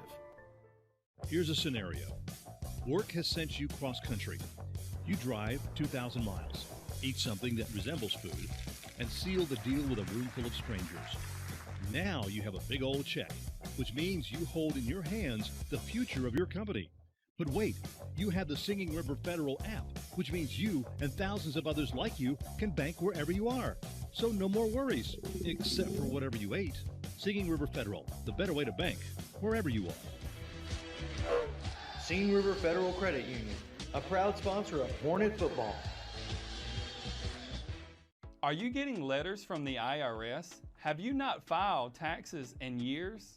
Do you feel like you have no options? Because we can help you find the best option based on your specific needs. The IRS has the power to freeze your bank account, to garnish your paycheck, and to seize your assets. We can help you with offer and compromises, not collectible status, innocent spousal relief, lien removal, garnishment relief, installment agreements, and much, much more. I am Ryan Longmire, and I'm here for all your tax service needs. Do not settle for just any tax service company. Choose Taxes in Time and let me get to work for you. Call now for your free consultation. Weekend appointments are available. Taxes in Time, a local tax company you can trust with all of your IRS and state taxing issues.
Restore my form and become my new queen.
We're back here at halftime. Brian Knight's getting queued up with a mouthful of peanut. He don't even eat peanut M&Ms. I eat the Regular peanuts. M&Ms, He's huh? regular.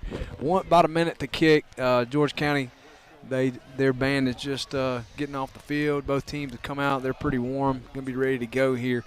They better be. If the second half is like the first half, they better have their legs warm. I was trying to catch a couple scores. We were down below trying to get a little bit warm. a little warm and dry. So I don't. My phone's not loading. If you missed the first half, it's pretty exciting. First half of football. Got your notes. Basically, George County scored every offensive possession they had, I believe, which is pretty remarkable with that sophomore quarterback they have playing, Deuce Knight. He's got a very live arm. Absolutely. But we got a pretty good team from Hurley as well. Absolutely. And Eli has scored once on a 2-yard run. Deuce has scored on a 1-yard run, and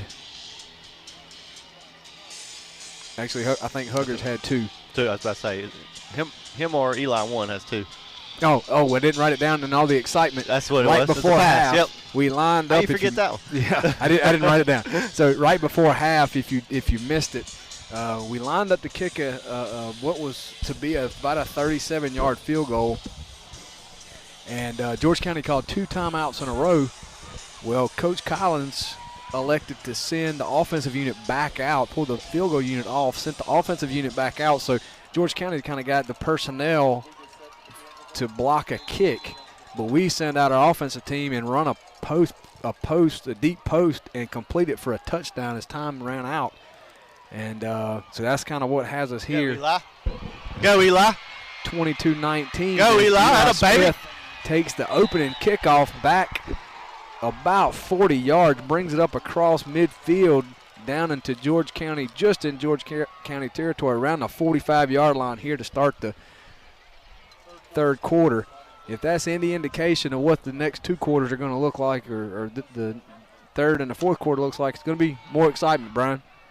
Absolutely. That was a excellent way to start the second half. So Hugger's going to be behind the quarterback. That's Mears and Marble and Smith in the backfield. Going to go right back to Eli behind the left tackle. Going to pick up about 4 yards. Not bad for a first down play.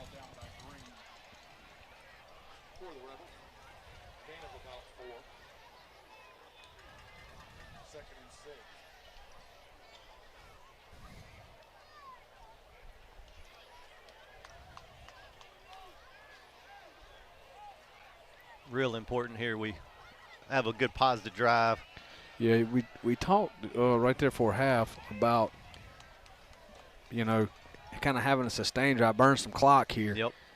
Good pitch. It'll be a quick pitch. Nobody on that side of the field. Eli's going to pick up about 15 yards, or excuse me, about 10 yards on 2nd and 5. On a quick pitch off the option from Hugger.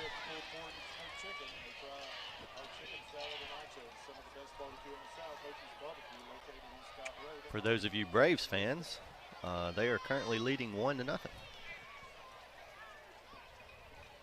in the bottom of the third, with runners on 2nd and 3rd with 1 out. So 1st and 10. Hugger going to go to Marble. Marble right up the middle. Wow. Gut. Going to pick up 10 yards, 11 yards, and another Hornet first down.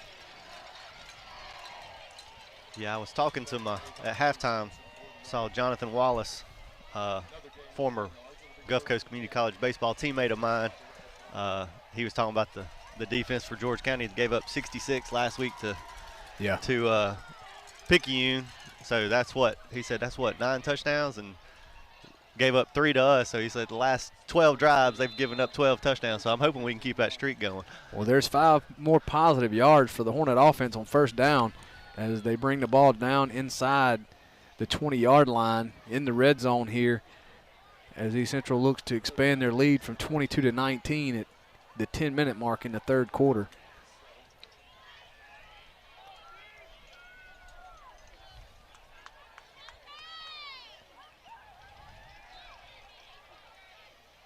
Hooker goes back to Back Marble. up to Marble. Same play from a minute ago. He's going to get about 6, Another 7 first yards down. and another first down inside the 10.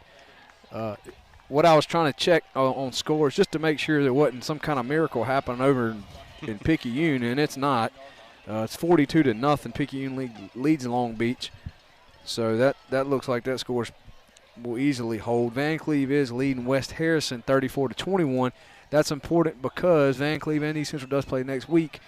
It's going to be a quarterback keep by Hugger right behind the right guard. Going to pick up about 4. 4 or 5, yep. Got to the 5-yard line. So Van Cleve still is in the playoff hunt, looking for hope. Somebody trips up somewhere, some way, and possibly can squeeze in as a 4 seed. But that would mean the loser of tonight's game would also have to drop a game next week, and Van Cleve would have to beat East Central down in Hurley next Friday night. So they're a long shot at this point.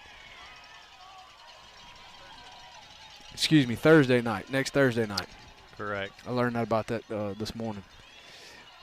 So that's going to be Smith Get around in the there. end, and Get he in there. will score a touchdown. Eli Smith, the Hornets have scored again. Easy E is having him a night, and I'm here for it.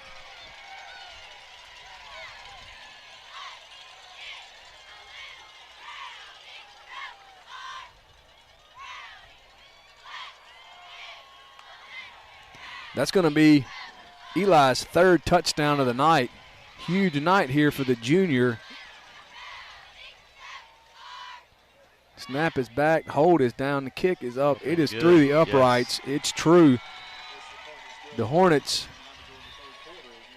are now up by 10, 29-19. They lead the Rebels here in Lucedale. We're going to take a quick break. You're watching Hornet football on WGUD.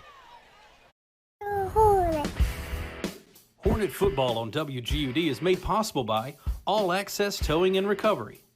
At All Access Towing and Recovery, we do towing and roadside of all kinds. All Access Towing and Recovery, open 24/7 for your convenience. From all of us at All Access Towing, go Hornets! All Access Towing and Recovery, with 2 locations to serve you. We're back where East Central has just extended their lead to 10 on a Eli Smith 5-yard touchdown run. Preston Smith is teeing the ball up for the Hornets as they look to kick off. Thank you. Preston Robinson, he's a defensive lineman. Yeah, plays for who? Redskins. The football team from Washington. Yes, yeah. I'm sorry. So that's. Pin him there. Get in. Yeah, that's not bad. I think that was number 6, I believe. That was 19. 19. Number 19. See if we have a number for number 19. Clay Freifogel Freifogel is the number we have. Junior. So the the Rebel offense, which has proved to be very potent here in the first half, comes out in a trips formation to the left, the single back set.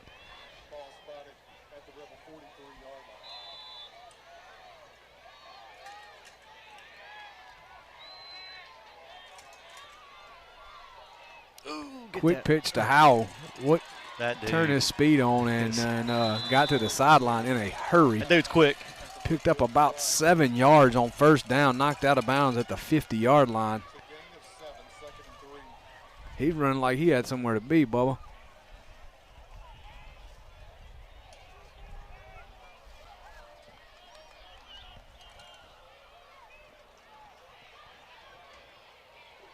Second 3 for the Rebels. Knight going to go back to Howell. Don't let him He's going get to pick started. up a first down and about 8 more yards. Got a good block from his left tackle. I didn't get his number, but freed him up and easily picks up the first down.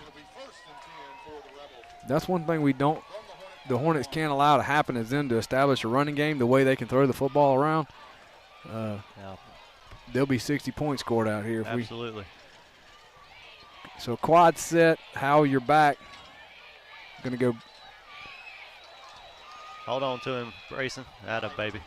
Going to fake a handoff to Howell, completion to number 11, Justice Cochran, a senior.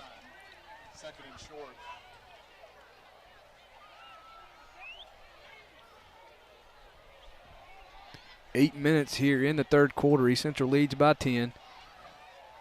It's Dortch in motion. Give it to him. Going to give it to him around the right end. Carson Ryder in chase. Brought him on. Going to get credit for the tackle. He's right at the first down marker. Going to depend on that mark. If that's the mark, I don't think he got it. Nope. Looks like they're going to mark him short. He is. Third down, so 3rd and 1.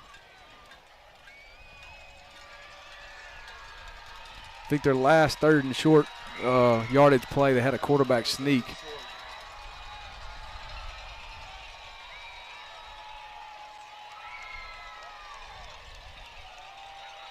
So trips receivers to the left. That's Howell back in the backfield. They're going to give it to him, and he's going to pick up about. Oh, fumble, TJ. Pitch it. Oh, great job. TJ just took it from him. It looked like Dunsford just pulled the ball out of 22's hands, or maybe knocked it loose. It happened really quick for it to be a fumble. It almost looks like he just pulled it away. I think he just, I never saw it hit the ground.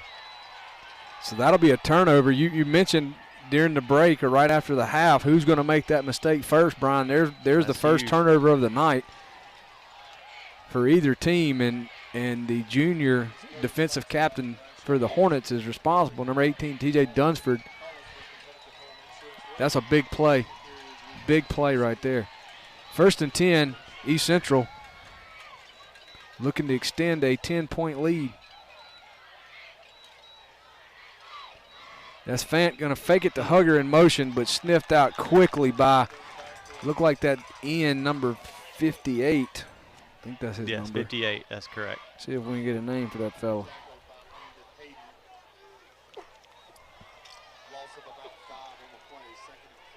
Landon Hayden on the tackle for George County. It's going to be a loss of 2. 7 minutes, approaching 7 minutes when the ball snapped. 2nd 10 at East Central. East Central has the ball at their own 35-yard line. Got everybody packed in really tight. Hugger's going to go to Eli Smith. Barely going to get back to the line of scrimmage, if that. May have picked up about 1. 3rd and 11.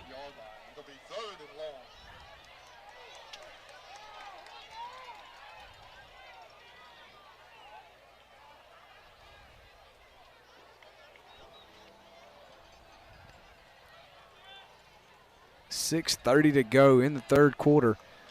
The halfway mark now. East Central looking to capitalize on the George County turnover. Looking at a 3rd and long here. It's going to be a pass. Roll out and have 2 receivers. He's going to keep it. He can keep it. He's going to pick up 10, 15. Going to pick up about 20 yards and a 1st down. Huge 3rd down conversion. It was a bootleg pass. He had Lambert, had a step, but when he got out here, there was nobody. Yeah. Went the safe route. So with that gain, that'll bring the ball down in George County territory right at the 6-minute mark here in the third quarter. They're going to go back to Mears. Little trap play right up the middle. Gain of about 6. 6 or 7. Yeah. They're averaging about, I would say, 5 to 6 yards a carry on that play. Had a lot of success in the first half.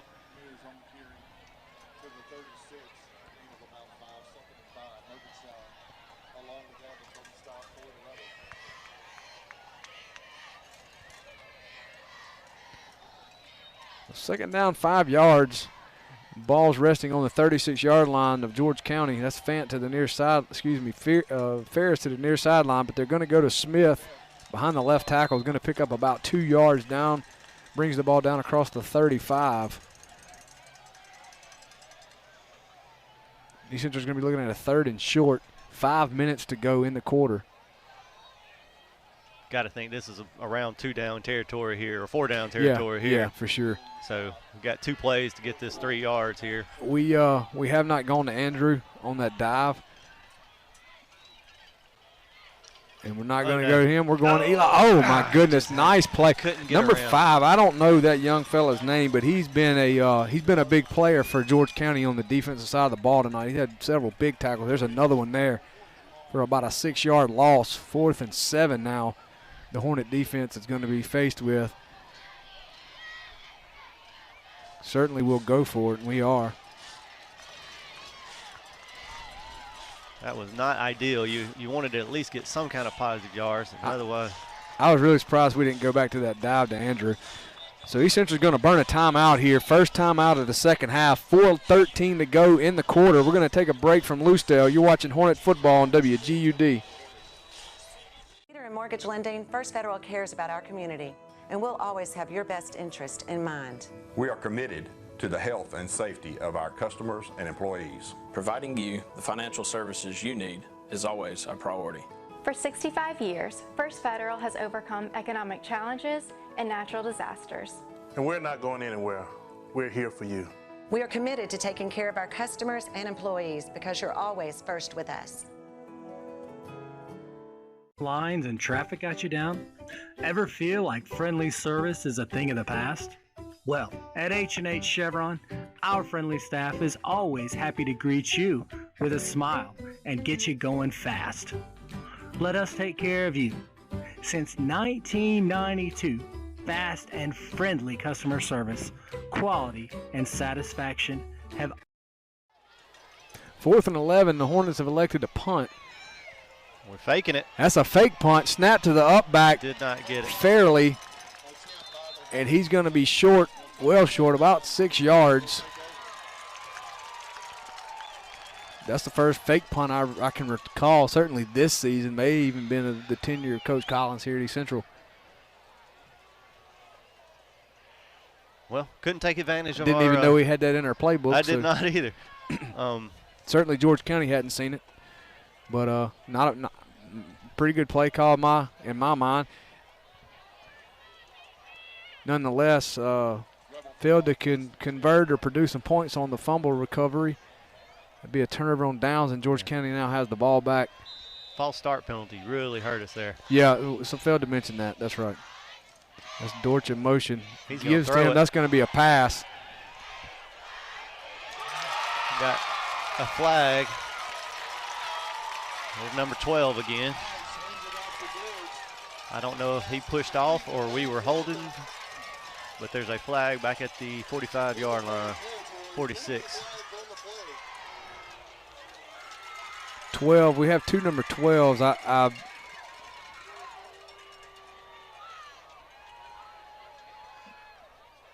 Holding against holding the defense. on the defense. So they're going to decline that. I think that's Brandon Walker, number 12 over there. And that's his second big catch of the night. It was mentioned to me earlier in the week that George County has a propensity on a turnover coming out of that first, or turnover downs coming out of that first play. They'll run a trick play, and that's exactly what they did right there. So they're going 4 wide. They got Howells a single back. Got a motion. Going to give. No, Keep fake up to the motion, man. He's going to be wrapped up River, by hold Phelps. on. That a baby. River Phelps. No gain on the play. 3:45 to go in the third quarter. And our number one priority. So 2nd and 10. George County trails 19 to 29.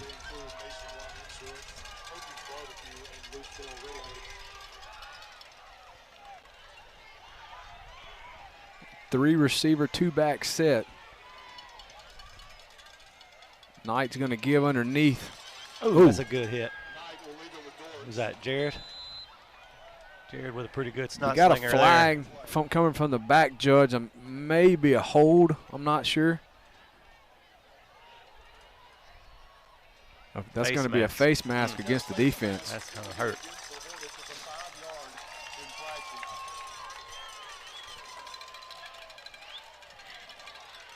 And that looks like that's going to put them beyond the first down sticks, and that'll move the chains for the offense. 2:43 to go. Ball on in the third quarter. Ball on the Hornet 15-yard line. George County has a fresh set of downs as they line up in a 4-receiver, 1 back set. Knight is the quarterback. Dortch is the motion back. Back to that slant. That was completed. I'll tell you what, he doesn't play like a sophomore. I know that because he knew he was about to get tattooed, and he got it away and made a good throw. Picked himself back up and ready for another play. 2-minute mark in the third quarter. 2nd and 8. I'd go back to Howell here. There it is. Howell on a dive up the middle, and he's going to score for George County.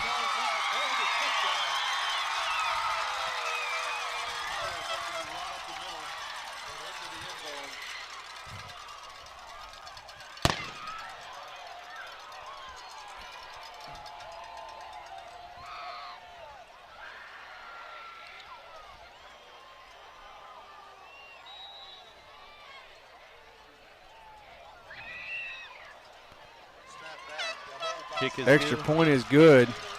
George County has closed the gap with East Central. Still trails 29-26. We're going to take a quick break here from Loosedale. You're watching Hornet football on WGUD. Many can say they're family owned, that they've been in business for over 30 years. But we can. Born and raised on the Mississippi Gulf Coast, our family has a long history in the furniture business. We still offer quality furniture brands, many built right in our own state. And we have free local delivery, removal of old furniture with no interest financing options available. Together, we can make your house a home. Hurry, there are great deals waiting for you, but only with Taylor Furniture in Moss Point. We're back where George County is now going to kick into the waiting arms of Eli Smith or Carson Ryder. George County just narrowed their East Central lead from 29-26. Ball will be kicked deep, returned by Eli Smith. Ooh, going to bring it up across the 20 25. down to up to the 24-yard line, where East Central will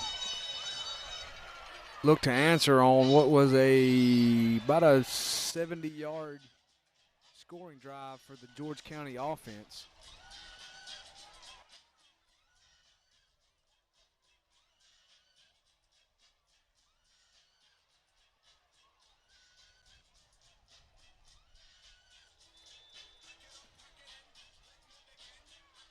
big drive here for the Hornets. Need to get back up by 10 again. Make me feel a lot more comfortable anyway. Up the middle with Marble. So Marvel's going to pick up about 2 on first down. Brandon said it was 1, so we'll go with 1.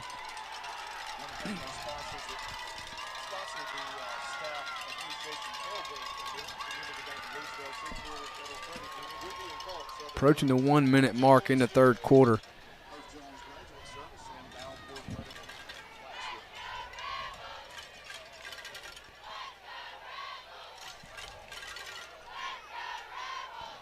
Dude's going to keep it himself.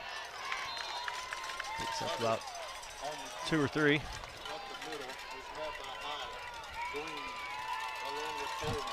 Going to be tackled for about a 3-yard gain. So East Central looking at a 3rd and 7 here in the waning seconds of the third quarter. Really need to have a conversion here. Not necessarily in 4th down territory, deep in their own, behind their own 30-yard line. It's going to be a reverse to Ferris. Get up the field, Tyler.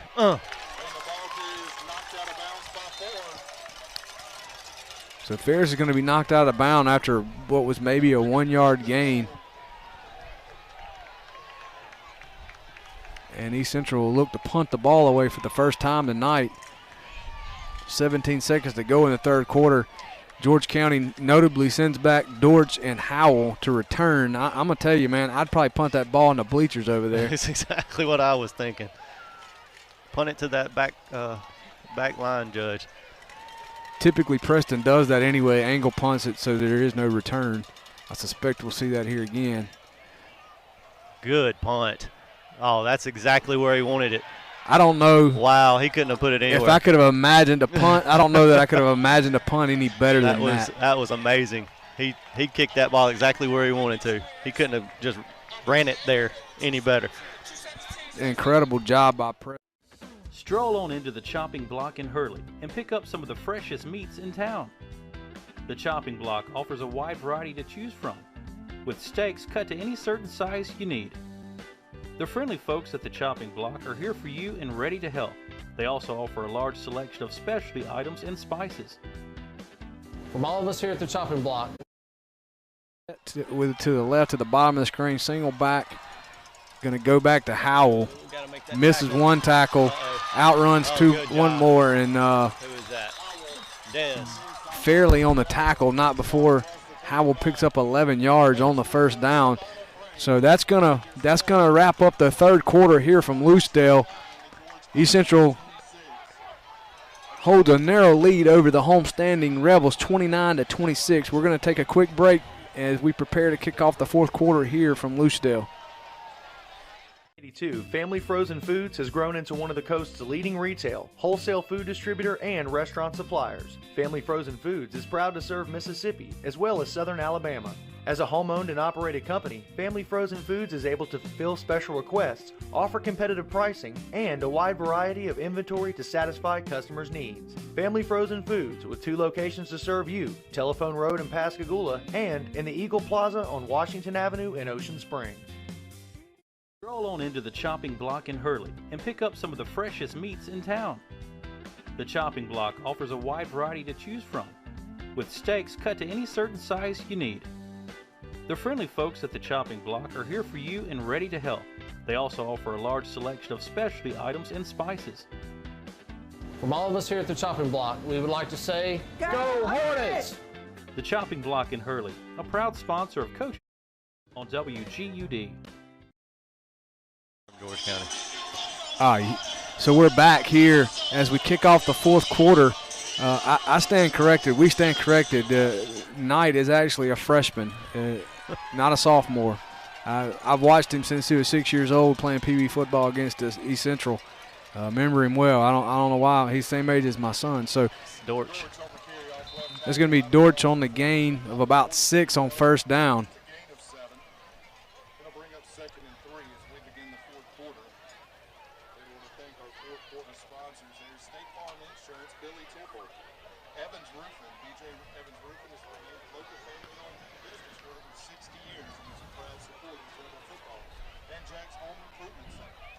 So 3 receiver, 2 back set on his 2nd and 3. Flag usually indicates it's going to be on the offense. Or, excuse me, timeout. Timeout? Timeout, East Central. East Central is going to burn their 2nd timeout here early in the fourth quarter. We'll take a quick break. Did you know that you can use a Southern Oaks Realty agent to buy any listed home? It's true. Did you know that using a Southern Oaks agent to buy a home costs you nothing? For real, nothing. We're cheering for the home team and cheering for you to become a homeowner. With 2 locations to make your real estate dreams a reality, here in Hurley and in Biloxi. Southern Oaks Realty, helping you establish new roots. We're back after East Central timeout on a 2nd and 3. Ball resting on the George County 42-yard line. 11:25 to go in the game. George County comes out in a 5-wide set. I don't know if we've seen this formation tonight. That's Dortch in motion. Knight's going to give it to him. Get him a hole, Hollis. Oh, they're going to call us for a late hit out of bounds. Runs him out of bounds. The official felt like it was a little bit late, so he's going to throw the yellow flag at him. I don't know. Maybe I got maroon shaded glasses on. I didn't know that was late, but they felt like it was. The lack of – he didn't hit him hard was the main thing. Yeah. Like, if he did hit him, he probably did hit him out of bounds, but it wasn't – like he didn't even go to the ground. Well, that'll be a 15-yard penalty, certainly not what was needed. So the ball will be set or placed at the 35-yard line of East Central. and the Rebels will have a fresh set of downs as well. Trips to the top of the screen. That's Howell in the backfield. Going to go back to Howell. Gets it. Uh-oh. He is some kind of fast. That's going to be. They're saying he was down. That's going to be Ryder on a tackle. There's a flag on the play. I'm wondering if that's not holding downfield. Hornets wanted a fumble as well. They're saying he was down. By I think maybe one of their receivers were holding. That's going to come back.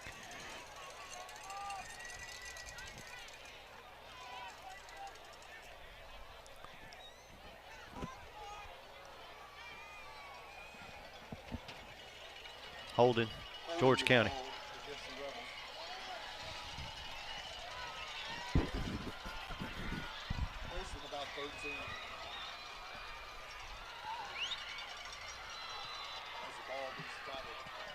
So that play will be replayed. Or first down will be replayed after that 10-yard is marked off from the spot of the foul. 1st and 13 for George County. Ball just inside of the East Central 40-yard line.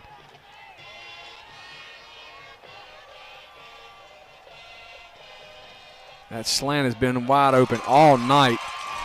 It's going to be complete to Walker.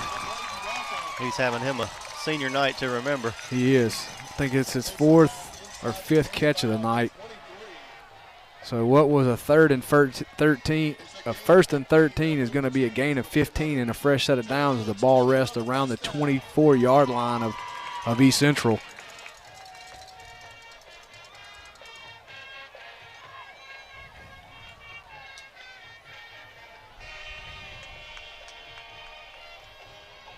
It's going to be Street. Number 6.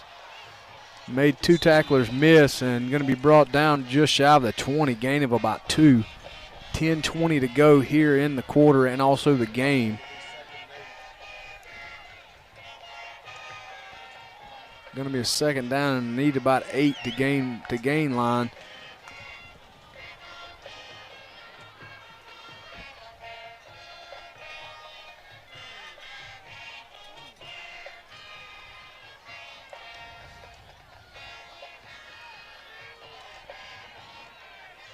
George County lines up and they trips receivers to the left, 1 Walker to the right with Howell in the backfield.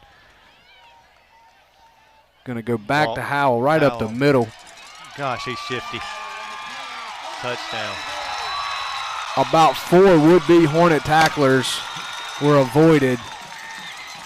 Howell ran about 19 yards, about 21 yards for a touchdown. That may have been one of the best runs, just pure runs we've seen this season. That was pretty impressive.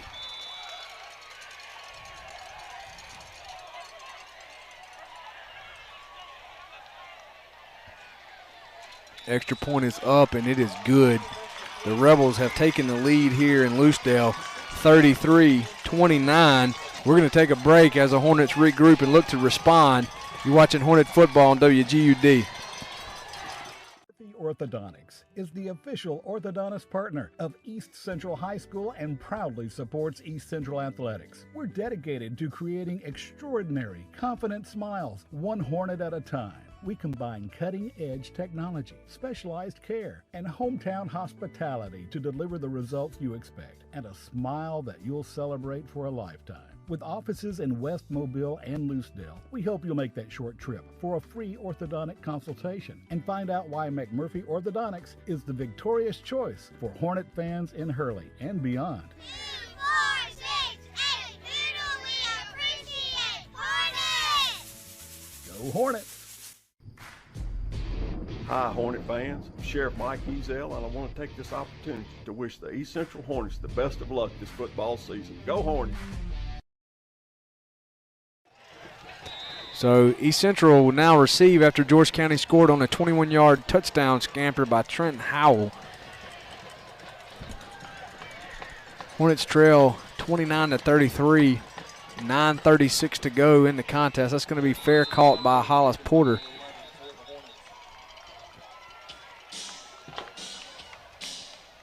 Pressure now shifts to the offense. We gotta get us a drive here. key going to be to burn clock and come away with points on this possession. I should say come away with a lead on this possession. 7 points would be excellent. I'll take 6.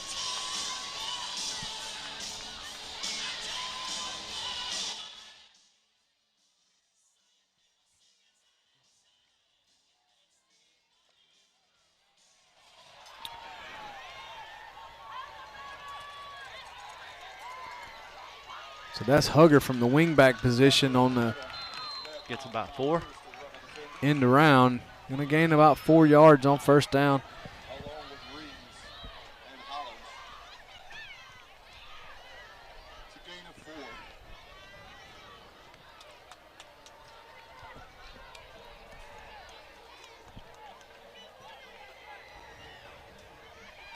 Nine minutes to go in the game. 2nd and 6 for East Central. Hugger goes back to Mears. Man, that was kind of dangerous. Put it on. Yeah, Mears put it on his hip there. Yeah. Kind of scared me. A little high for the handoff, wasn't it? Gain of about 5. We're going to have a 3rd and short here. Very short. Ball just beyond the 40-yard line. I like a quarterback sneak here. Yes. Burn some clock and probably get a first down pretty easily. Talking about got inches to go here.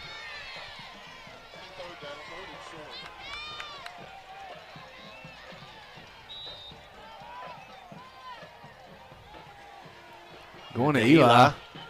Got the first down. Spins off of one tackler. Comes up to the 45-yard line where he'll easily pick up that first down. And the chains will move again for the Hornet offense. 8:30 to go in the contest. Vance going to go to the far sideline. If we could just take about 8 minutes and score a touchdown, I'd be really happy. Uh-oh. Wow. So we had looked like we had a bootleg called. They had a perfectly called blitz, brought everybody, and basically they had more guys than we could block. Going to be a loss of 5 on first down, 2nd and 15, ball back at the 40-yard line of East Central.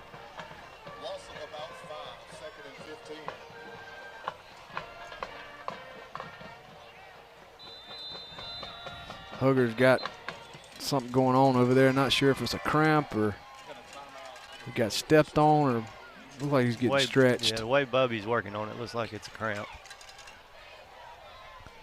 So we got an official's timeout here in Loosedale. East Central trails 29-33. 7:45 to go in the game. We'll take a quick break from our local sponsors. Christy Maxwell. For more than 120 years, Merchants and Marine Bank has helped Gulf Coast individuals and businesses achieve their financial goals. As your community bank, we strongly believe in supporting the customers and the communities that support us. Hi, this is Eric Collins, the head football coach at East Central High School. Our team brings their very best each time they take the field, just like the banking team at Merchants and Marine Bank. Visit mnmbank.com to find the banking solutions you need right here at home. Member FDIC. We're back where East Central's is 2nd and 15 after a 5-yard loss on first down.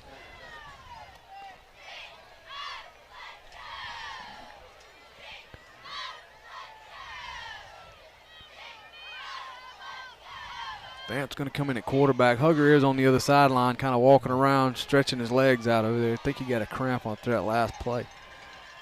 George County looks like they're coming again. Vance going to pass out. It is complete to Eli on an out route. Tackle, picks up a couple extra yards. It's like he got about 10. He got a lot of it 11 yards, going to be about 4 yards short of the first down. He was wide open. Good play call. Good job of Brady getting rid of the ball. He didn't have a lot of time there. 7:30 to go in the game. 3rd and 4. East Central has entered Rebel territory. Going to go to Eli behind that right side. Oh, just short. Going to be just short of first down, just short of the 45-yard line, which is about where he needs to go to gain a fresh set of downs. Huge play it's here. It's going to be a pretty big play at 7 minutes to go in the game.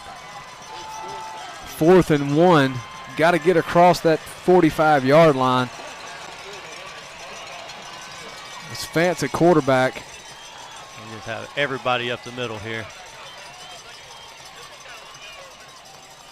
East Central is going to try to draw them off sides. If we're going for the play, going back to Eli. He got across on that extra effort. Great job, Eli. Got just enough. Needed 1, got 2. 2.5. Okay, 2. He put it right on the 39-yard line. Excuse me, 44-yard line. I'll get it right in a minute.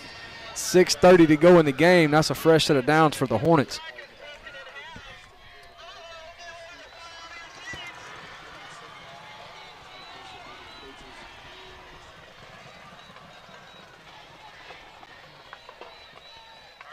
Mears fights for 2. Mears on the gain. That I can't tell. That's a really quick play. Both Fant and Hugger seem to have a hard time getting the ball into Mears' gut. He put that one on his hip again. Makes me nervous.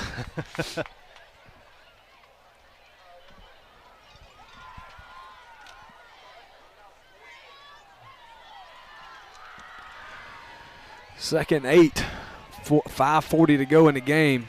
That's Smith around the right end. He's going to be tripped up after he gained about 1. Big 3rd down here. Keep the drive alive.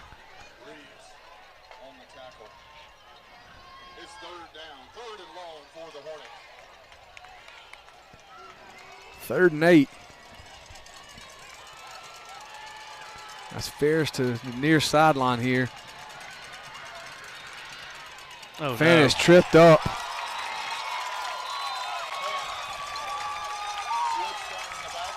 Looked like either he got tripped up on his own feet or maybe the guard, the pulling guard, may have got underneath his feet. I think that's what happened.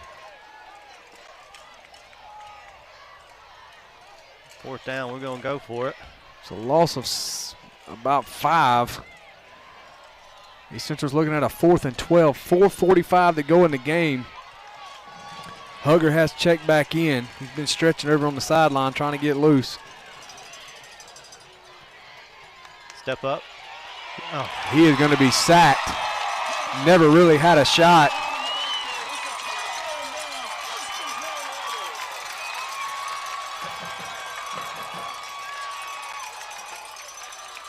Well, defense got to come up big now. So that'll be a turnover on downs with that sack. George County will take possession around midfield on the East Central side of the field.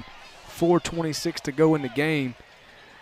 Definitely have asked, the offense has now asked the defense to step up and make a big play here for them as George County looks to put the nail in the coffin. That's Dortch in motion. He's going to keep it. Knight is, and he's going to pick up about 7 on 1st down.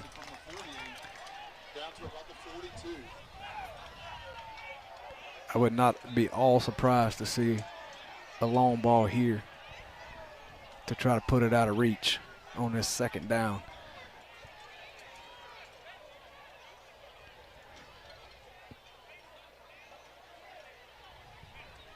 Second 4, 3, just under 4 minutes to go in the game. That's Dortch and Howell in the backfield. 3 receivers out wide. They've gone to Walker several times tonight. He's out here on the end in man coverage against Smith. Gonna keep it on the ground. They're going to go to Dortch. Don't let him get around. And that's going to be a horse collar. I don't think so. I don't think they're calling it. Not going to get called. We'll take it, though. That's Owen on the tackle. Still got a 1st down. Dortch did pick up 1st down for the Rebels. Stayed in bounds. The clock will continue to run. George County's coaches are lobbying over there for a horse collar or something. The clock continues to run. 3 minutes to go in the game. 1st down. Ball at the East Central 37-yard line.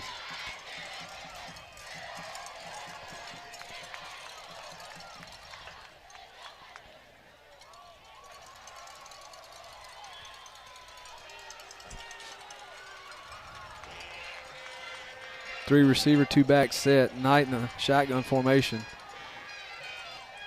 They are going to throw it. Intercept. Oh, shoot.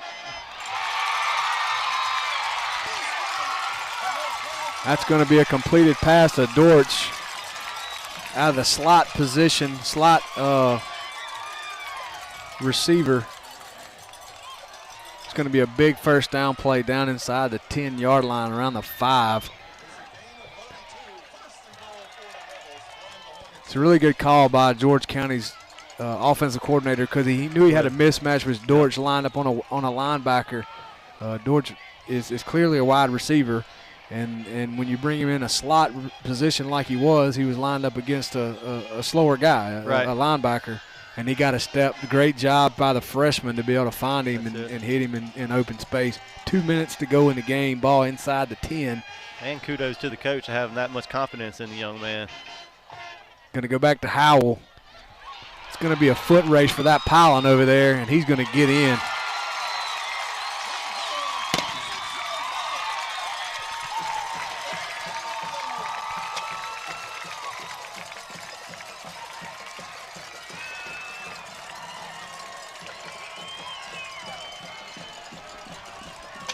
(38-29) Rebels extend their lead. They'll come out to kick the extra point. It is up and it's good.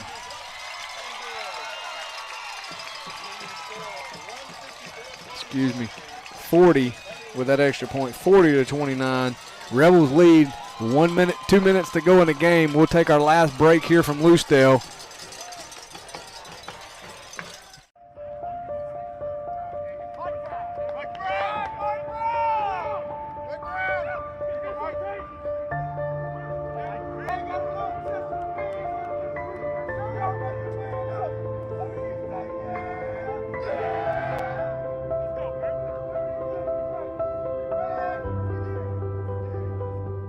Hornet football on WGUD is made possible by Singing River Electric Cooperative. Here's a scenario. Work has sent you cross country. You drive 2,000 miles, eat something that resembles food, and seal the deal with a room full of strangers. Now you have a big old check, which means you hold in your hands. George County is going to tee it up to kick it off. They're going to pooch kick it to East Central. They're going to return it. That is fairly. You're going to return about 3 yards up to the 35, where East Central will take possession. 1:47 to go in the game, down 11.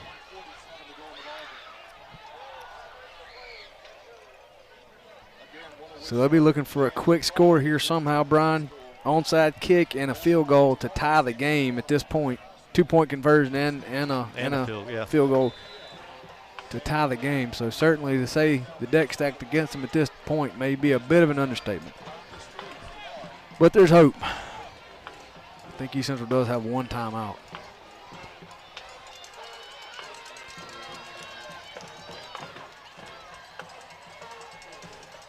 I think that's going to roll out. My goodness.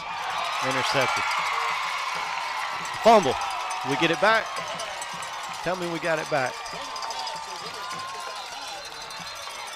So George County had a blitz on that play. Fant rolled out, and the would-be blocker, I don't know who that was for George County, but he absolutely ran right through our blocker into Brady's face, and that's just a good play by George County. The pressure, and then the throw was short. Fumble was on an interception, but George County is able to jump back on the ball, and that'll do it here. That will do it.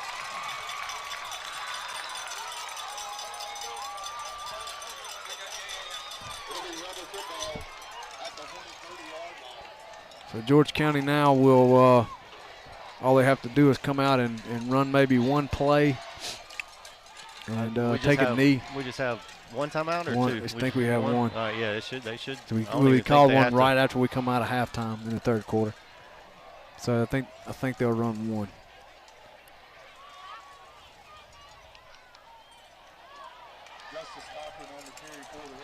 That's Cochran. He's going to be, they're going to stop the clock. He ran out of bounds or knocked out of bounds. almost, just a gain of 9, almost picked up a first down. So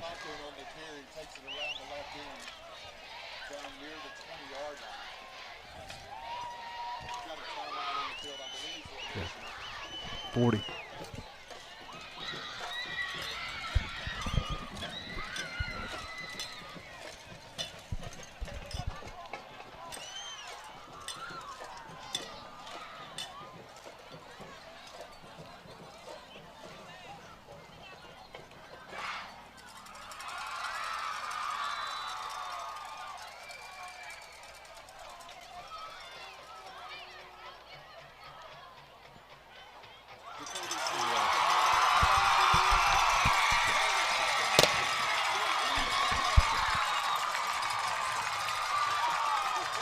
That's going to be Jacoby Street for George County that'll put the nail in the coffin here.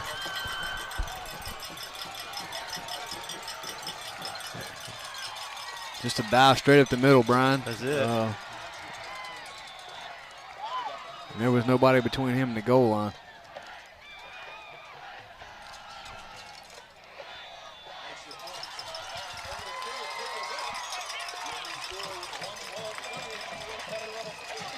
Well, the final score is not going to be indicative of how good of a football game this actually was. No, that's right.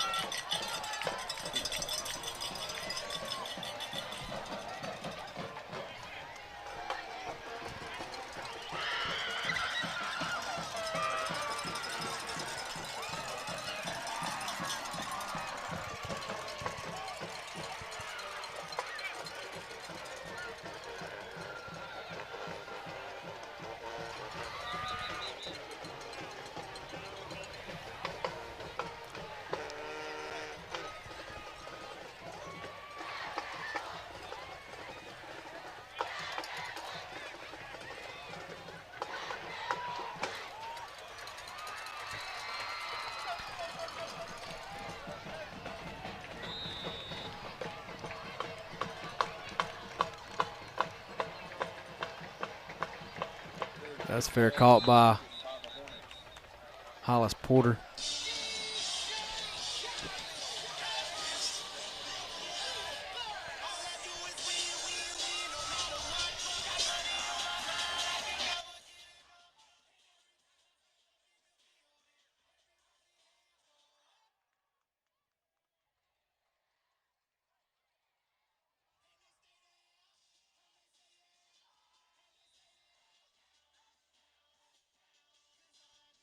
The Hornets come out, 1:12 to go in the game.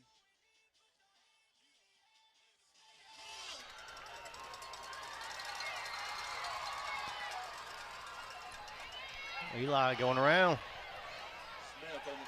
Gets it out Smith, across the 50. Lee Smith with about a 15-yard gain.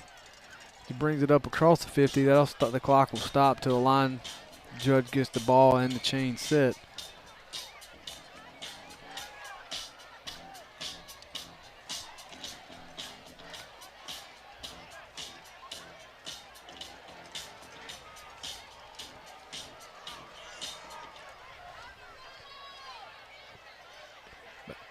Back to Smith again.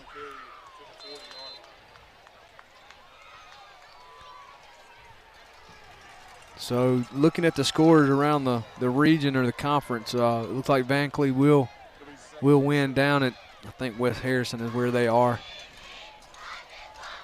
And I haven't seen a Gaucher score.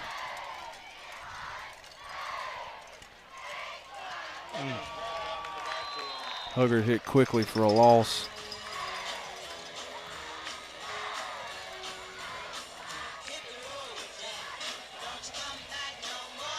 Yeah, so Gaucher leads 42-28 over Pearl River.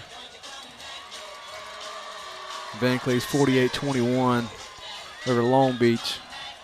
And East Central has now fallen officially as the clock expires here in Loosedale to the Rebels, 47-29. And as you indicated, Brian, that score is not really indicative of how close this game was. Neck and neck, and in matter of fact, East Central led by 10 as late as 6 minutes or so to go in the third quarter, and momentum switched, and George County had a few big plays, and Trey Howell came alive. He did. He in my mind, was the difference in this game, and his ability to find open space and to break tackles or miss would-be tacklers. And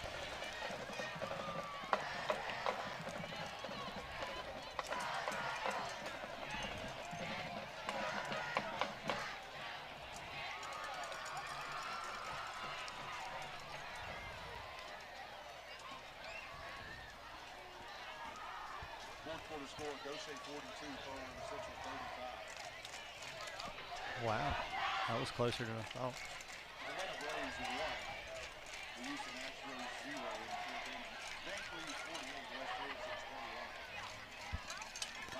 yeah, see, George County is going to go to 4-2. Goshen goes to 4-2. East Central goes to 4-2. That Van Cleve game is going to be pretty important. Yep. So we were, as we look to the other games going on in the region, George County, as speaking about the playoffs. So with this win, should lock George County into the 2 seed, provided that they beat, I think, Long Beach next week. Of course, Long Beach is winless this season. So East Central, with a Goshen win, East Central and Goshen now would be tied for 3rd. East Central would win that tiebreaker. Correct. However, Van Cleve comes to Hurley on Thursday night. Pascagoula River Bowl. Is it class night is on Friday? Is that? No, it's the referee shortage. Okay. Is what's called. So Thursday yes. night, the game will be played Thursday night, and Hurley will make or break the Hornet football team for the playoffs. So you're in a must-win situation Thursday night. So be sure if you're able to come out and support the Hornets Thursday night. And as far as tonight, though, we talked at halftime about tackling. Yep. And they had a lot of athletes and kind of getting in space. And honestly, this offense is what we've struggled with the most as far as, kind of containing them. And that's what they did. They spread us out, and the middle was exposed. Yep. And Howell, man, what a remarkable. There's a reason why the kid's playing on all of the Mississippi-Alabama game or whatever. He had a night. Number 12, Walker, had a night receiving. Early on in the game, they didn't have to throw the ball as much in the second half correct. Because they were able to run. I haven't seen anybody run the ball in East Central the way they did tonight. Well, and again, the offense leads to that because they make you cover sideline to sideline. Right. I mean, so you're covering the entire field rather than just, in between the hash marks. And it's just tough on the defense. I'm going to tell you, this may be the best offensive team we've seen in terms of skill position I players. Agree. Athletically, for sure. They have more than any other team. They have a lot of tools. Yes. Yeah. And that was a freshman quarterback playing there, so I don't know what their starter looked like. And did not look like a freshman. No, it didn't. No, it didn't. Not at all. In his stature or in the way he performed. Yes. But East Central didn't play a bad game. No. Especially on the first half. I mean, went in with a 10-point lead and kind of looked like, things were going to kind of go our way. That's it. And George County just kind of separated themselves, had a few big plays, and like we mentioned, Howell, you can't say enough about how good of a game he had in the second half. It was our failure to take advantage of that fumble that we got. Yeah. Really hurt us. I thought if we could have scored then, it would have been in the catbird seat there and had a really good chance to finish the game, but it didn't happen. So we'll have to lick our wounds and get healthy and come back and play again on Thursday night. That's right. Thursday night football from Hurley. That's right. So if you're not able to make it out, we'll be here on WGUD to bring the exciting action of Hornet football. Thank you for our sponsors for making this happen. Thanks WGUD. You guys have a great Halloween weekend, and we'll see you back here next Thursday night. Signing off with Brian Knight. This is Nick D'Angelo. Thank you for watching Hornet football on WGUD.